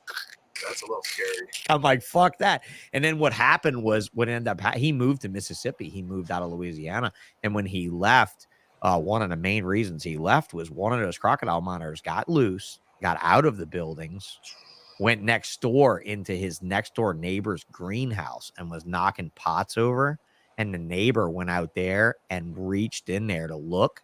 And the croc monitor actually climbed on the dude and ripped his arm wide open. Like they had ambulances there and shit. Wow. And the cops came and the cops found, wait, though, that's the thing. The guy got torn up by the crocodile monitor, dude. What did they find in the main trailer? Crocodiles, dude. 10-foot crocodiles. I had a photo of the bathtub in the trailer, and one of them was once around the tub and again. Right. So like it was probably around 10 feet long, and they were Nile Cuban hybrids. So the 2 deadliest crocodiles to mankind that ever lived, I think, bred together by Mr. Tom Crutchfield when you couldn't breed Niles and you couldn't breed Cubans. So he bred a Cuban to a Nile, and he got around that in his Tom Crutchfield sort of way. But, you know, wait a minute. Now it's the keeper of the kept is determined by those who keep the kept keeper. And those unkept are no longer keepers that keep. And what the fuck, dude? I can't read. Like I was reading the other day and I was like, he's almost this close. He's one preposition away from completely contradicting himself. Like, I'm like, wait a minute. If he gets a little, you know, and I love Tom for his age because he's always had this limerick thing, right? Like he's always had this proverb thing, right? And so you know what I got from Tom Crutchfield, right? Money in the bank is worth more than a dead animal in a tank. That's the one takeaway that I remember from John. So where can I see this cow retic that Mike wants me to look at on this page? It's probably back on the Instagram. I think there was I'm on Instagram right now. Let me pull it up back on the stream. Go up a little bit. My nephew's holding it. Keep going. Oh, keep going. Right. Oh, there it is. There it is. The cow. I remember when Kevin first made this. Yep. And Kevin was so enthralled to be able to call something a cow. They are awesome. I love. How do you feel about Kevin? I love Kevin. I love him. He's such a quirky fucking. He is individually going special. there and like, I don't know. He's just. I like going there. I like talking to Kevin at Nerd more than like. I've never been. I need to go. Dude, it's like you're talking to him. He's like, "Come here, let me show you this." You run into one room and he's pulling out drawers, and then he's like, "Come here, check this out." It's just like, yeah, he's bipolar like me. It is wild. It is wild, but I mean, he's so knowledgeable. You know, like I've learned a ton from him just talking to him, texting with him. Isn't it great to learn how much of a nerd is behind that nerd? And it's cool because it's everything. It's not even like snakes. I mean, it's his chicken. Oh no, crocodiles, plants. Fucking all kind of shit. I know he's big into bees and stuff, and it's just he's just an animal. I haven't talked to him in a while. I'm gonna get him to come on the show. I think I'm gonna hopefully get him to come on the show. I need to message him since Pete cheated on me with some fucking Morelia guys. Okay, here's a question. Hot button. I see it. Hot button. All right, I'm going to admit I have 2 retics here. Both of them came from Samson. I'm not a fan of Samson. Both of them I traced back to where they came from. Both of them are super dwarfs, and Garrett verified them both, and we're good. And he came about them in a trade, just like he came about all the good ball pythons he showed up with at the next show that were mine, that I traded him for the retics that were not his, right? Now, Samson's history here, we have a man who spent prison time for what I've understood is dog fighting. So for those ball python people that don't know who's Samson, what's the name of the company? Slither Inc. Yeah, So Slither I think Inc. his thing is he was never convicted of the dog fighting. Apparently, Okay. he was put away for weed or growing weed. Yeah, something else related to it, but the dog fighting came up, and that's obviously. Yeah, I mean, supposedly he had hundreds of dogs. He was breeding pit bulls. He had all, like, from what I've heard through the grapevine, he had dog fighting equipment on his property. Oh yeah, but he wasn't convicted. But right. even taking that aside, I don't know, just not a fan. That's why he's not allowed into some of the show circuits. Yeah. Some show circuits have said if you have been an animal felon, you are not allowed to be here. Or a felon related to animal cruelty in any way. I just don't like the whole. He's got so many animals. I mean, I've heard I've heard 400 adult females. I've heard 600 adult females. I don't know how many. And he was not the one I said I got in the fight with in the parking lot in Tinley Park. That was another stupid fuck that reminded me of him. I don't think he's ever been to Tinley, but he was at Schaumburg. Oh, was he? Yeah, but yeah, I'm not. He had tables? Yeah, he had tables there from what. Yeah, I didn't. In the RBC? Yeah, I didn't go by him. I didn't go by his booth. He didn't come by mine that I know of. It's all good, dude. Yeah, I mean, I'm trying not to talk shit, but I'm not a fan. I don't see the point of having that many animals and producing that many. I agree. Which is why I got in that fight. It's so. I got in that fight. We don't need it. I've seen. Yeah, fucking. This must have been Becca said this shit. Wasn't fucking Ricky didn't say this. The Sean and Kevin stream will be 5 hours and two people talking over each other. Hang on a minute, little girl. Let me tell you something. Let me tell you something real quick about that. I will listen to Kevin until Kevin says something fucked up, and then I'll say something. But otherwise, I like listening to Kevin. Yeah, he's for Limey though. His brother Aubrey was the guy I was talking about with the ocelot stuff, and Aubrey is probably one of the best retic guys in the world. I mean, that's his brother. I think I don't know if they're half brothers. Samson's brother? Samson and Aubrey, yeah. Are you serious? Yeah, 100%. Are you meaning to tell me that other than Bob Clark removed, the best guy and the worst guy in RETICS have familial relation? Yeah. Maybe this is a rigged deal. Dude, Aubrey is like I said, man, he makes the best. I got no problem with Samson because honestly, the dude went to prison for whatever he went to prison for, and he served time. And if he truly reformed himself, I believe in rehabilitation, and I believe people should be given a chance. That's my personal outlook on people like him. However, I knew all of that when I did the deal with him. And I also knew he was sleazing on the girl that was helping me at shows at the time, too, making her wear a Slither shirt. I was sick, and I had to go home early one day from a show. And at the end of the show, he gave her a Slither shirt to put on and took pictures of her holding snakes. And I was like, did he give you permission to post those on his page? And she's like, he didn't even ask me. And I was like, you might want to ask him. And she was like, yeah, I don't really want to be on that dude's page. I was like, well, you shouldn't have put his fucking shirt on and held his snakes for photos, and dumbass, or whatever. The whole Samson thing, it's just, I don't know. I don't like the whole, it just reminds me of like a used car salesman. Yeah, used car sale. He's a showman, circus type, carny. You raise them up, bring them back. I'll breed them. We'll split the clutch, and I'll do this, and you subscribe to my breeder tips. And this, I don't know. I don't know. Just the whole, like, I feel like he's trying to make the whole sells. Cuddle time, make money and all that. So, it's absolutely not for me. Not for me. But yeah, that's funny. Alive with Kevin and Brian did. Kevin kept calling Brian a little bitch. Adam and Joel, maybe. I don't know. I'd have to watch that. But at the same time, like, Kevin is a rock star. Even if he's not a rock star, he's a fucking rock star.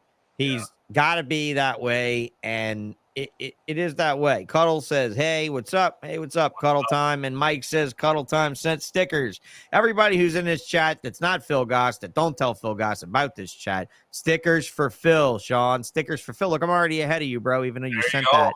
He sent that before I thought about it, and before it even popped up in my chat, I thought about it. So, but hey, you know what? Let Phil Goss be number one in your heart this Tinley season. Please get a card together. Throw a couple dollars in it, even if it's a $2 bill. It doesn't matter. Throw something interesting in there. Write him a note. Send it with some stickers for your company, too. Mike's monitors before the Tinley Park Reptile Show. Mike's signs are going out this week. I'm still painting. It stopped raining, thankfully. My airbrush came in. I'm all good there. So I'm back to doing what I'm supposed to do and hopefully getting those going. So please, please, please send Mike some stickers.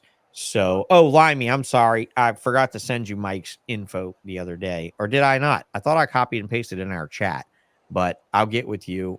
He says I have some weird ones. Yeah, Limey's had some really cool stickers. And I had one on my wheelchair cup holder that has been everywhere with me, Limey, since I've been in this fucking wheelchair.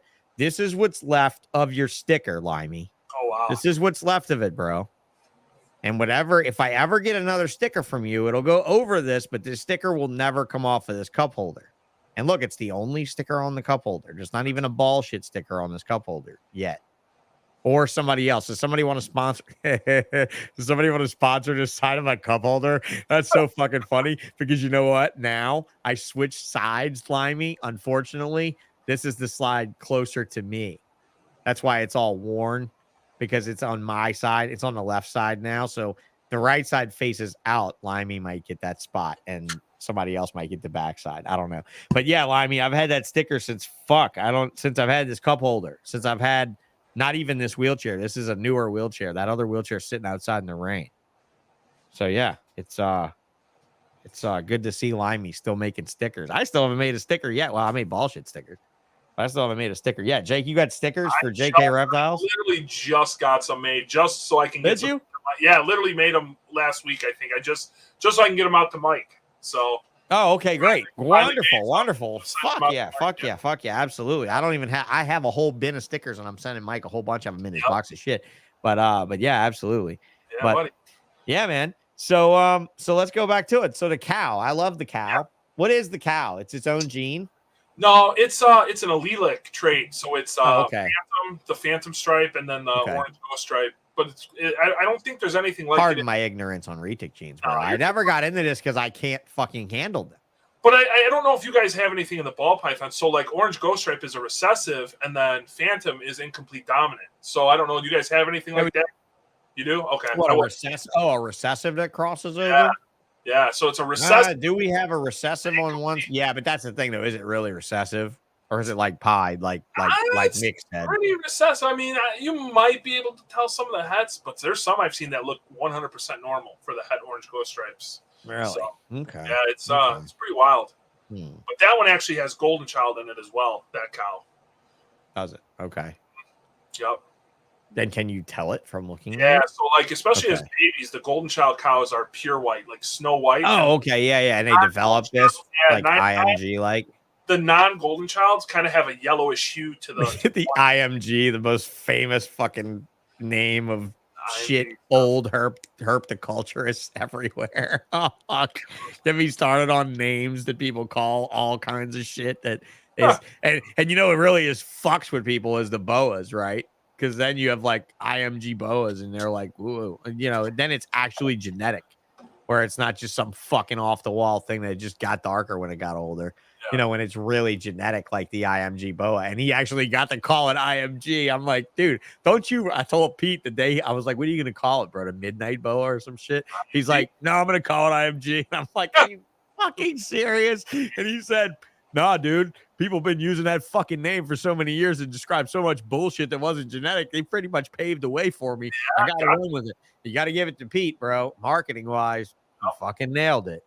Yeah, he fucking nailed it, dude. He fucking nailed it. So yeah.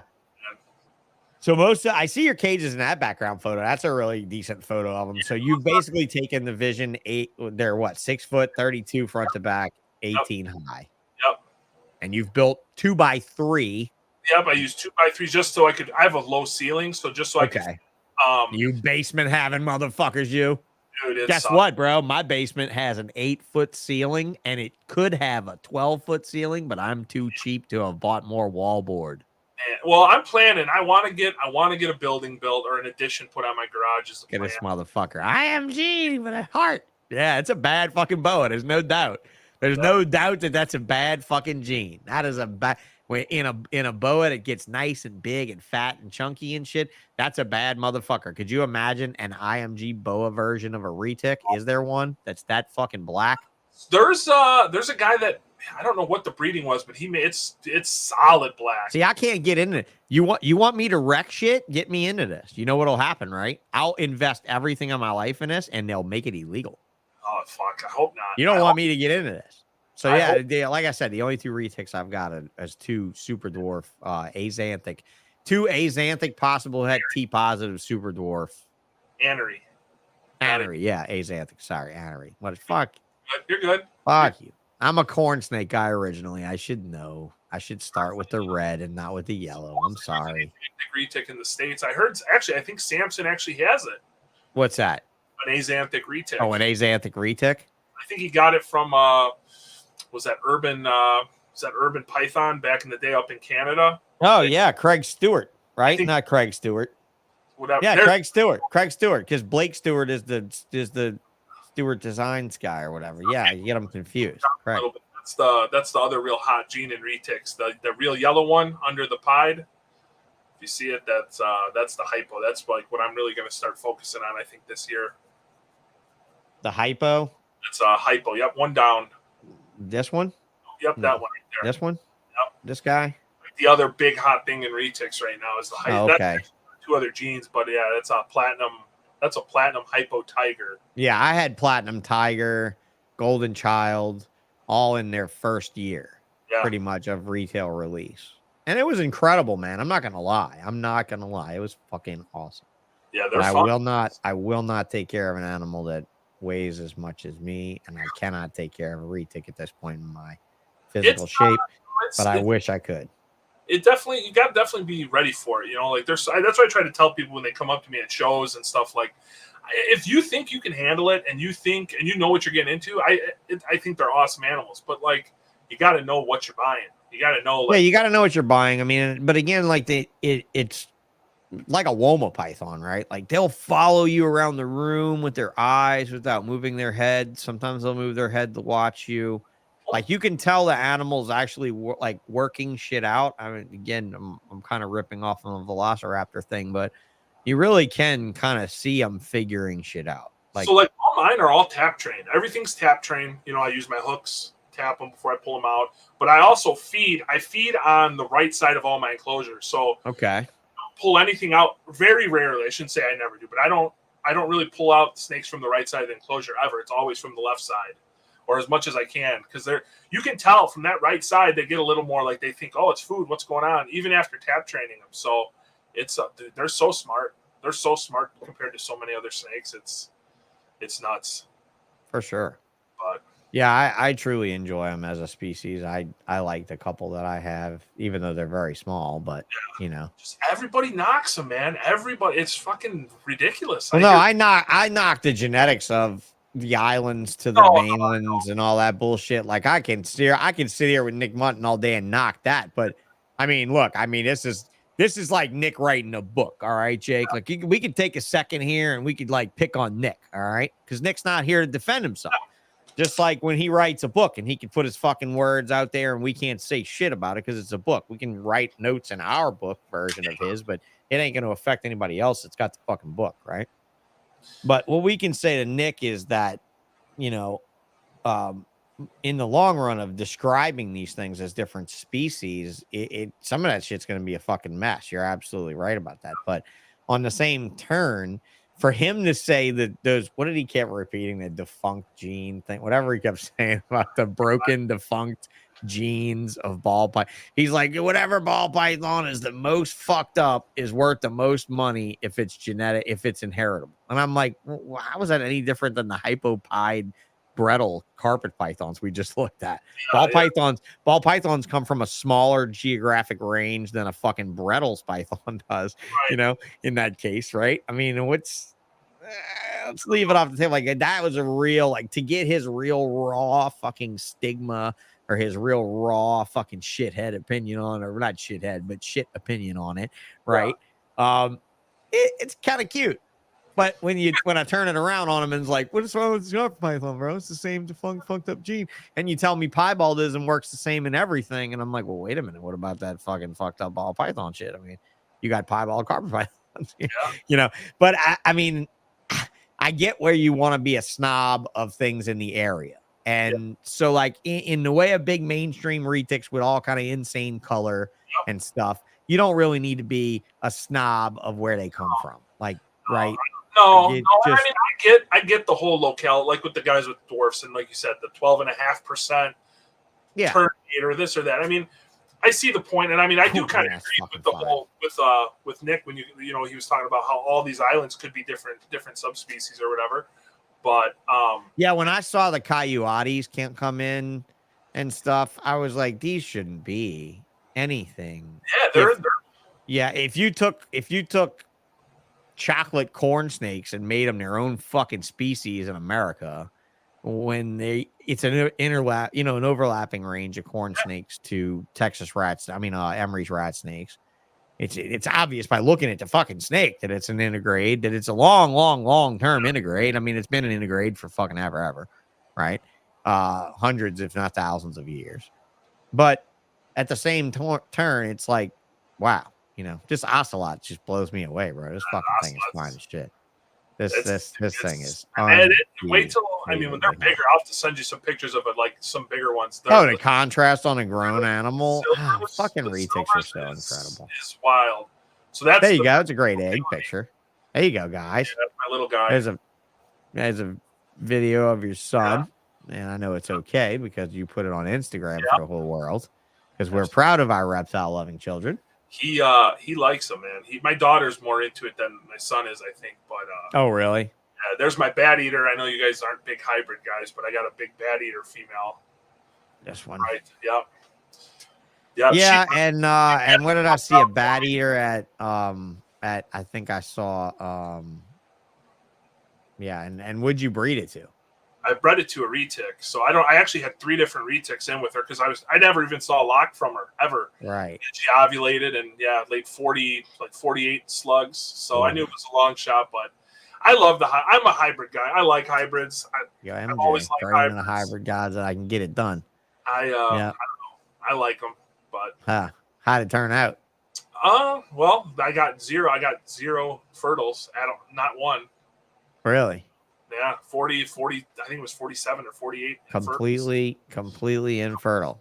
Now, is that a completely infertile hybrid, or is that just the case of that one? There was a guy, retic guy that I think that guy down there was trying to do that in Lake Charles. He was in Westlake, Louisiana. What was where he was? He was keeping the guy we were talking about in the beginning of the show. We kind of got off, or I kind of got off topic of. He had bat eaters and all kind of shit. And he was crossing up stuff and crossing like purple albino retic into it and stuff and charging stupid money.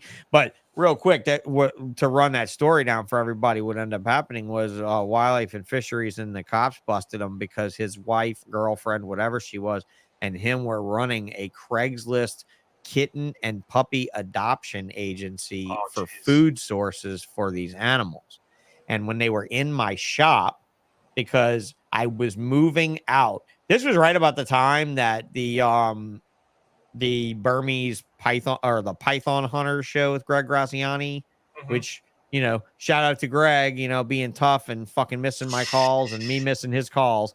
Every fucking time we try to talk to each other since he's been out of the hospital the last couple of weeks, we've missed calls. But Greg, if you catch a hold of this show, man, you're a fighter. And I can't wait to see you again someday soon. And maybe talk if we're done phone tagging. I think I left him a voicemail finally, so if he was just longing for the sound of my voice. Seeing all that online with him, man, that's wow. Yeah, it's wild. It's wild. Well, hey, man, I remember when Garrick DeMeyer's big retic nailed him and he messed his hand up real bad, and he had to have surgery, and his hands fucked up for life, and all this stuff. I mean, all that stuff was played really close to home, but. Real quick, back to those people. They got busted with the snakes. They took the snakes, and I was moving out of my facility, which is why my episode of Python Hunters got cut. Because that season it was the second season. The first season they were catching the Burmese in Florida. The second season they were in Louisiana doing the gator farm tours, and they came by my facility.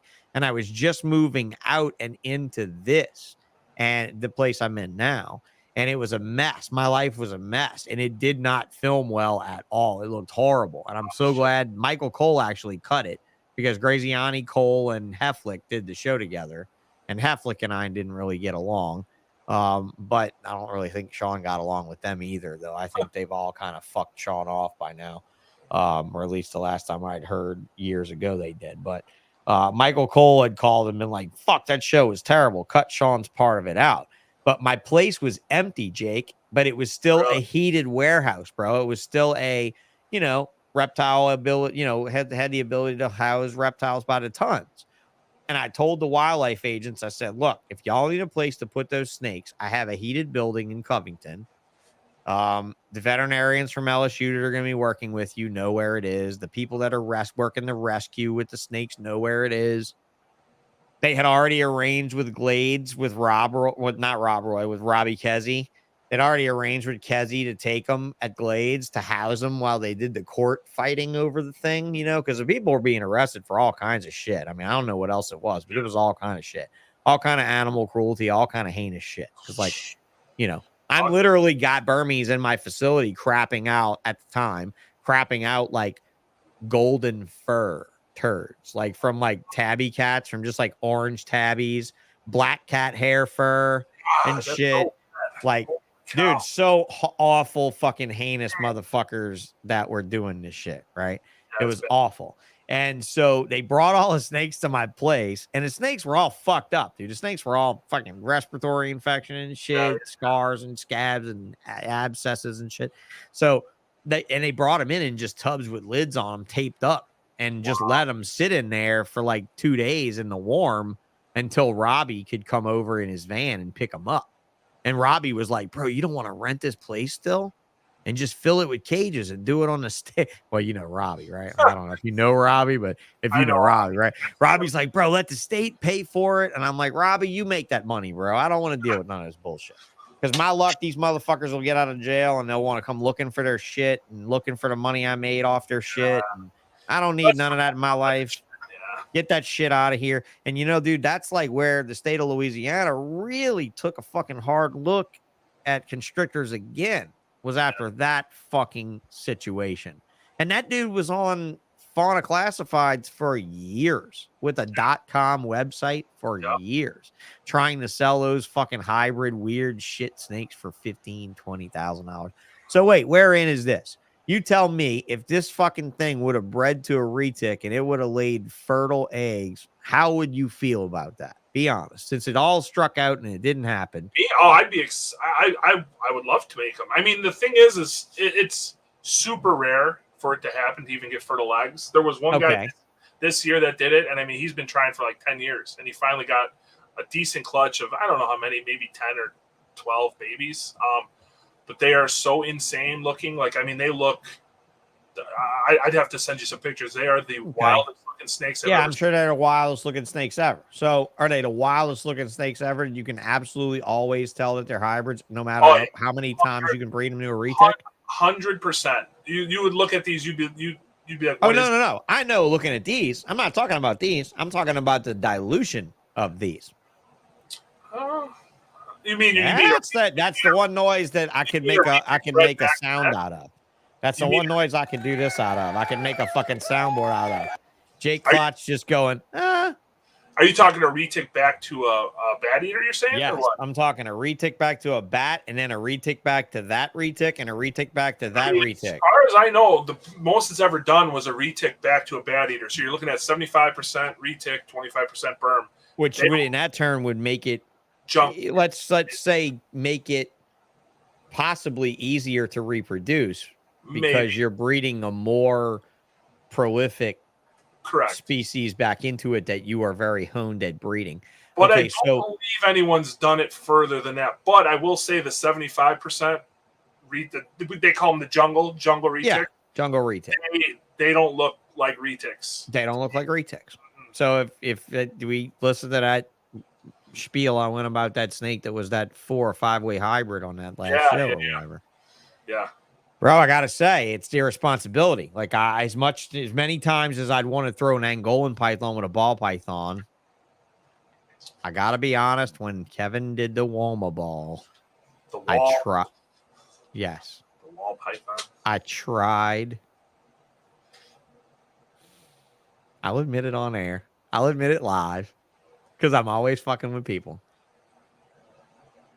I tried to make a hybrid here. I tried to breed a, you're going to love this, a spider ball python to a black-headed python. That's crazy. And I was like, fuck it. I'm not breeding a normal ball python to this motherfucker. And it was all I had that was sacrificial in case the female blackhead was hungry. And I fed her before the whole thing happened very well. Yeah. And she had follicles, and I had no male anywhere in sight. And she did not try to eat the ball python. But here's what happened, Jake. I put it in a cage. And just as she lunged at the ball python, I had a crisis of conscience, and I took the fucking snake away from it, and I never bred a goddamn another species of snake to a fucking ball python, you cocksucker. All right, so I can say that officially, I am not going to hybridize shit. Not that, at least. Yeah, not that. What have I hybridized? It's not for everybody, you know. And I mean, again, it's one of those things. Like it's not even about like me doing. If you go to Borneo and you find one, haha. Now that's a different story. If they integrate naturally in the wild. Yeah, who knows?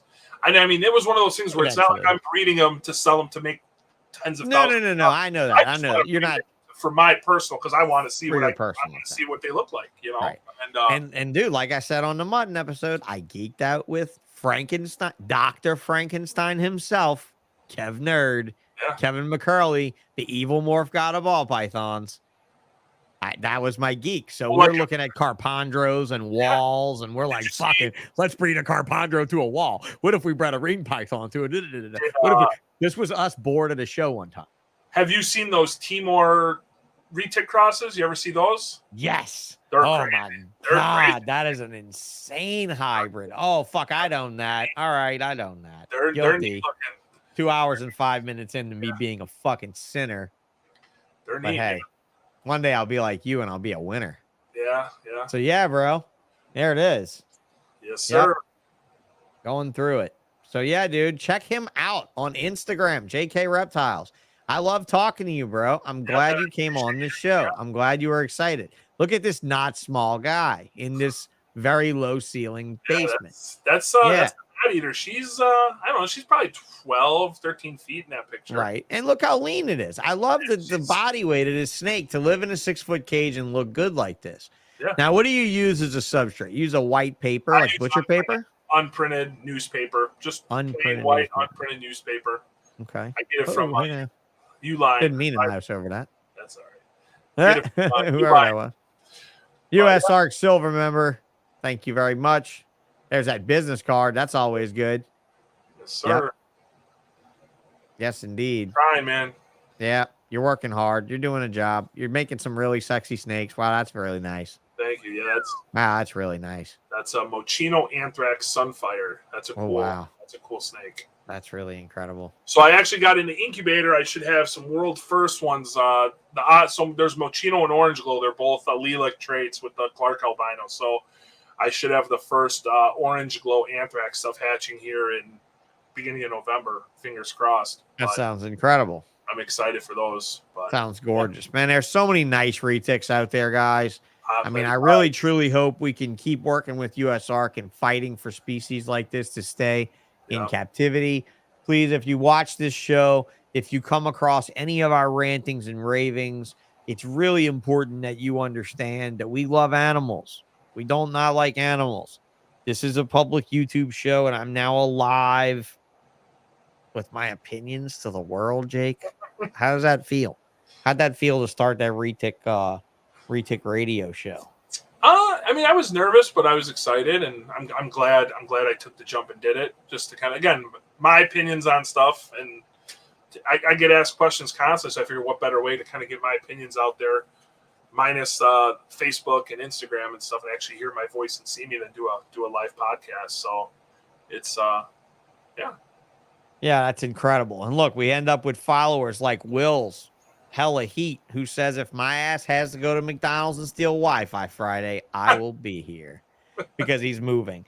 Hey, Will, be safe on that road trip, dude. Absolutely. And yeah, definitely join US Arc, says Mike's Monitors. Uncle Mike says join US Arc, and I think Uncle Mike is right. Listen, Uncle Mike. Need the numbers. Need the numbers. Yeah, I absolutely loved. So William wrote this. It's a shame what happened to Sri Lankan pythons as a species. What's Sri Lankan python? I asked us, what was it? What was it? Isn't that the Ceylonese? The other Oh, didn't somebody the just have Ceylonese. Yeah. Yeah, mine? Ceylonese and Ceylonese and Indian pythons. Yeah. Yeah, Indian pythons. Yeah, but Indians, I can remember there being some Indians that were really, really, really, really purish in the 90s that you'd see pop up at a show marked Ceylonese, right? And a Ceylonese was a hybrid, right? Between a Burman and Indian. I don't know. I don't remember. I don't know. That it? I think that was it. I thought a Ceylonese was a Ceylonese. I don't remember. Is it its own? Was it its own species or subspecies, whatever? Ceylonese python. These python. I thought it was. So there was Indians. The Sri Lankan python is a Meloris. Ceylonese python's a Meloris. Okay, yeah. So it is a species. You know, it is a species to itself. It was a Meloris, Indian and Ceylonese pythons. But what did they call the hybrids that they were getting away with? It was another Tom Crutchfield thing. There was a hybrid thing, and it's gone now. It's died out in the hobby, which is really a shame because the Indian python, guys, is absolutely intense. Like, I mean, it is absolutely intense. It's just like a hypo-looking Burmese. In real pink head on the head. Yeah. Really pink head. Yeah. Really, let's go to Google image search of a Indian python, Meloris, Meloris, I think, right? Bivitatis is a Burmese. Man, I don't know. What was Indian rock python? You see the pattern of this Indian rock python, dude? What is this pattern, bro? Do you see this pattern? Yeah, those are my favorite. This pattern is the Angolan python's pattern, dude. So I disagree with you, Nick Mutton. I don't think an Angolan is an adapted South African rock python. I think an Angolan is an adapted Indian python that somehow was connected back in the way day because they kept a fucking pattern. Yeah. And I love that pattern. It's so sick. And you know it too. And I remember being in Daytona and a guy had it was Orlando, and a guy had one behind his table and he was showing other vendors and shit because he was keeping it away from the table because Florida Fish and Game would see it. He was worried about all that. Yeah. And William, the thing is an Indian python is actually a CITES appendix CBW species, if I'm not mistaken. Do you know this, Jake? It is a CBW, just like you can't transport them across state lines, right? Isn't it like they there you go? That's it. There you go. Yep. In like Eastern Indigo. Yeah, something like that. Yeah. Eastern Indigo, Galapagos tortoise, radiated tortoise, Indian python, Ceylonese python. William, that's how it's always been. They've been on the Appendix A or whatever, which means you have to have a CBW permit, which is a tax stamp for every purchase across state lines. So if you happen to live in a great state like Florida, you can go with a Florida driver's license. If you actually have to provide, for most breeders in Florida now, bro, you actually have to provide more than a driver's license to get a radiated tortoise. You can't, because I mean, a lot of people are like, dude, I know somebody in Florida, right? Yeah. Everybody knows somebody in Florida, right? Everybody's got a grandma or an aunt or somebody in fucking Florida. They can go and use an ID for to buy a badass radiated tortoise at a fucking show, right? But yeah, absolutely. Those species were on the map when I was a kid, but not now, bro. Not now. I mean, yeah, radiateds and galops and Eastern Indigos, they're all kept alive and well by the nerdy old fucking men that fuck with them in Florida. I mean, really, so. All right, Jake. Well, it's a late night, bro. Yeah, man, it's cool. We're gonna hit the hay anyway. I'm gonna get on the road. We've had a great show. I've had a lot of fun with you, going down the RETIC road.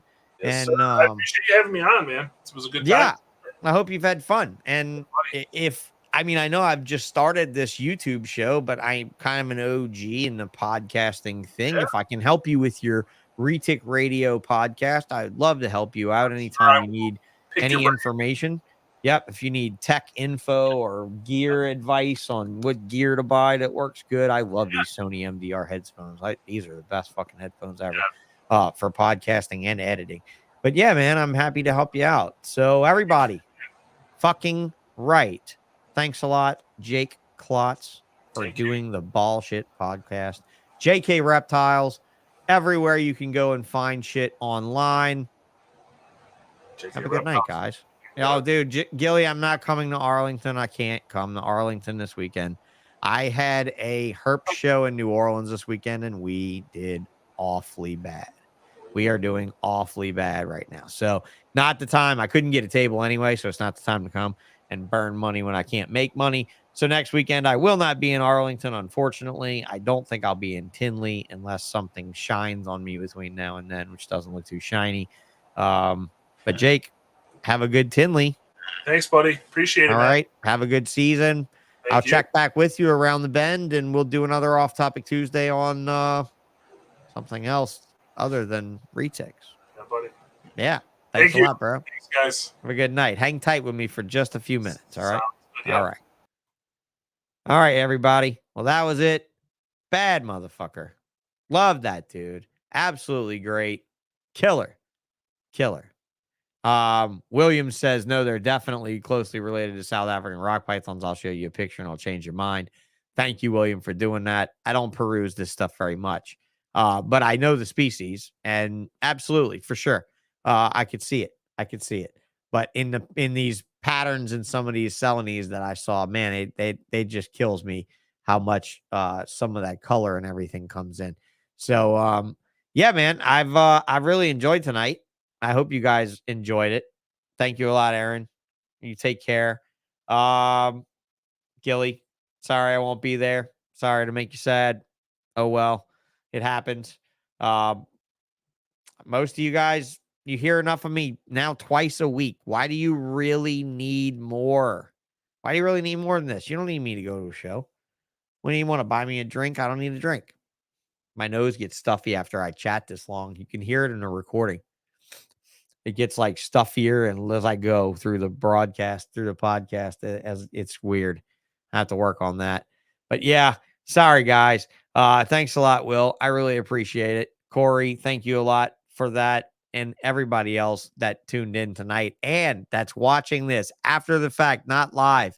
Notice how much we integrate with our chat audience here on the Ballsh podcast. We want to do a live show with you. Okay. Breeder interviews are great. Everybody loves hearing from their favorite breeder, but why wouldn't you want to ask the questions you want to ask?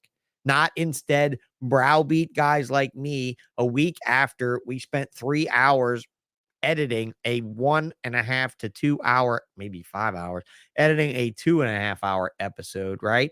You guys show the love. Give the channel a like right now. Give it a thumbs up, a notification bell thing, a subscribe thing. Get my numbers up, man, because at some point I want to have enough of you in this chat that it moves fast enough that we're not paying attention to every one of you, and one of you wants to make a question. It's so badass you want to pay me to ask a question.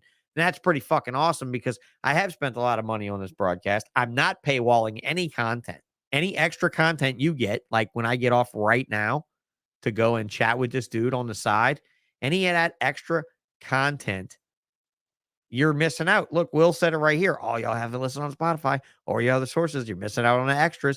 There's extra shit on the other stuff, right? On the audio only download for when you're driving to work, when you're working at work with headphones on responsibly, when you are cleaning cages responsibly, because some of these fucking animals, like this animal we had on tonight, his animals are fucking animals.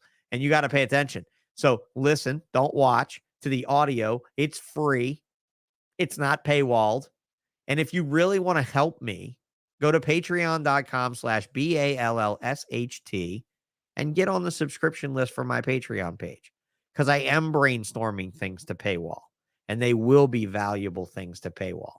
They will not be, oh, here's how you sex a snake. Here's how you do an egg. Here's how you do this. And I'm a rich guy. And here's how you make riches, making rich money with rich snakes. And, you got to start off with 100 million and then you'll make 200 million. Like Albino's Unlimited told me, I made $5 million breeding turtles, Sean. I spent $15 million on turtles, Sean. And that's pretty much it. Good night, everybody. From the Ballsh podcast and this guest. And I still haven't fixed this going out thing. So, see ya. you.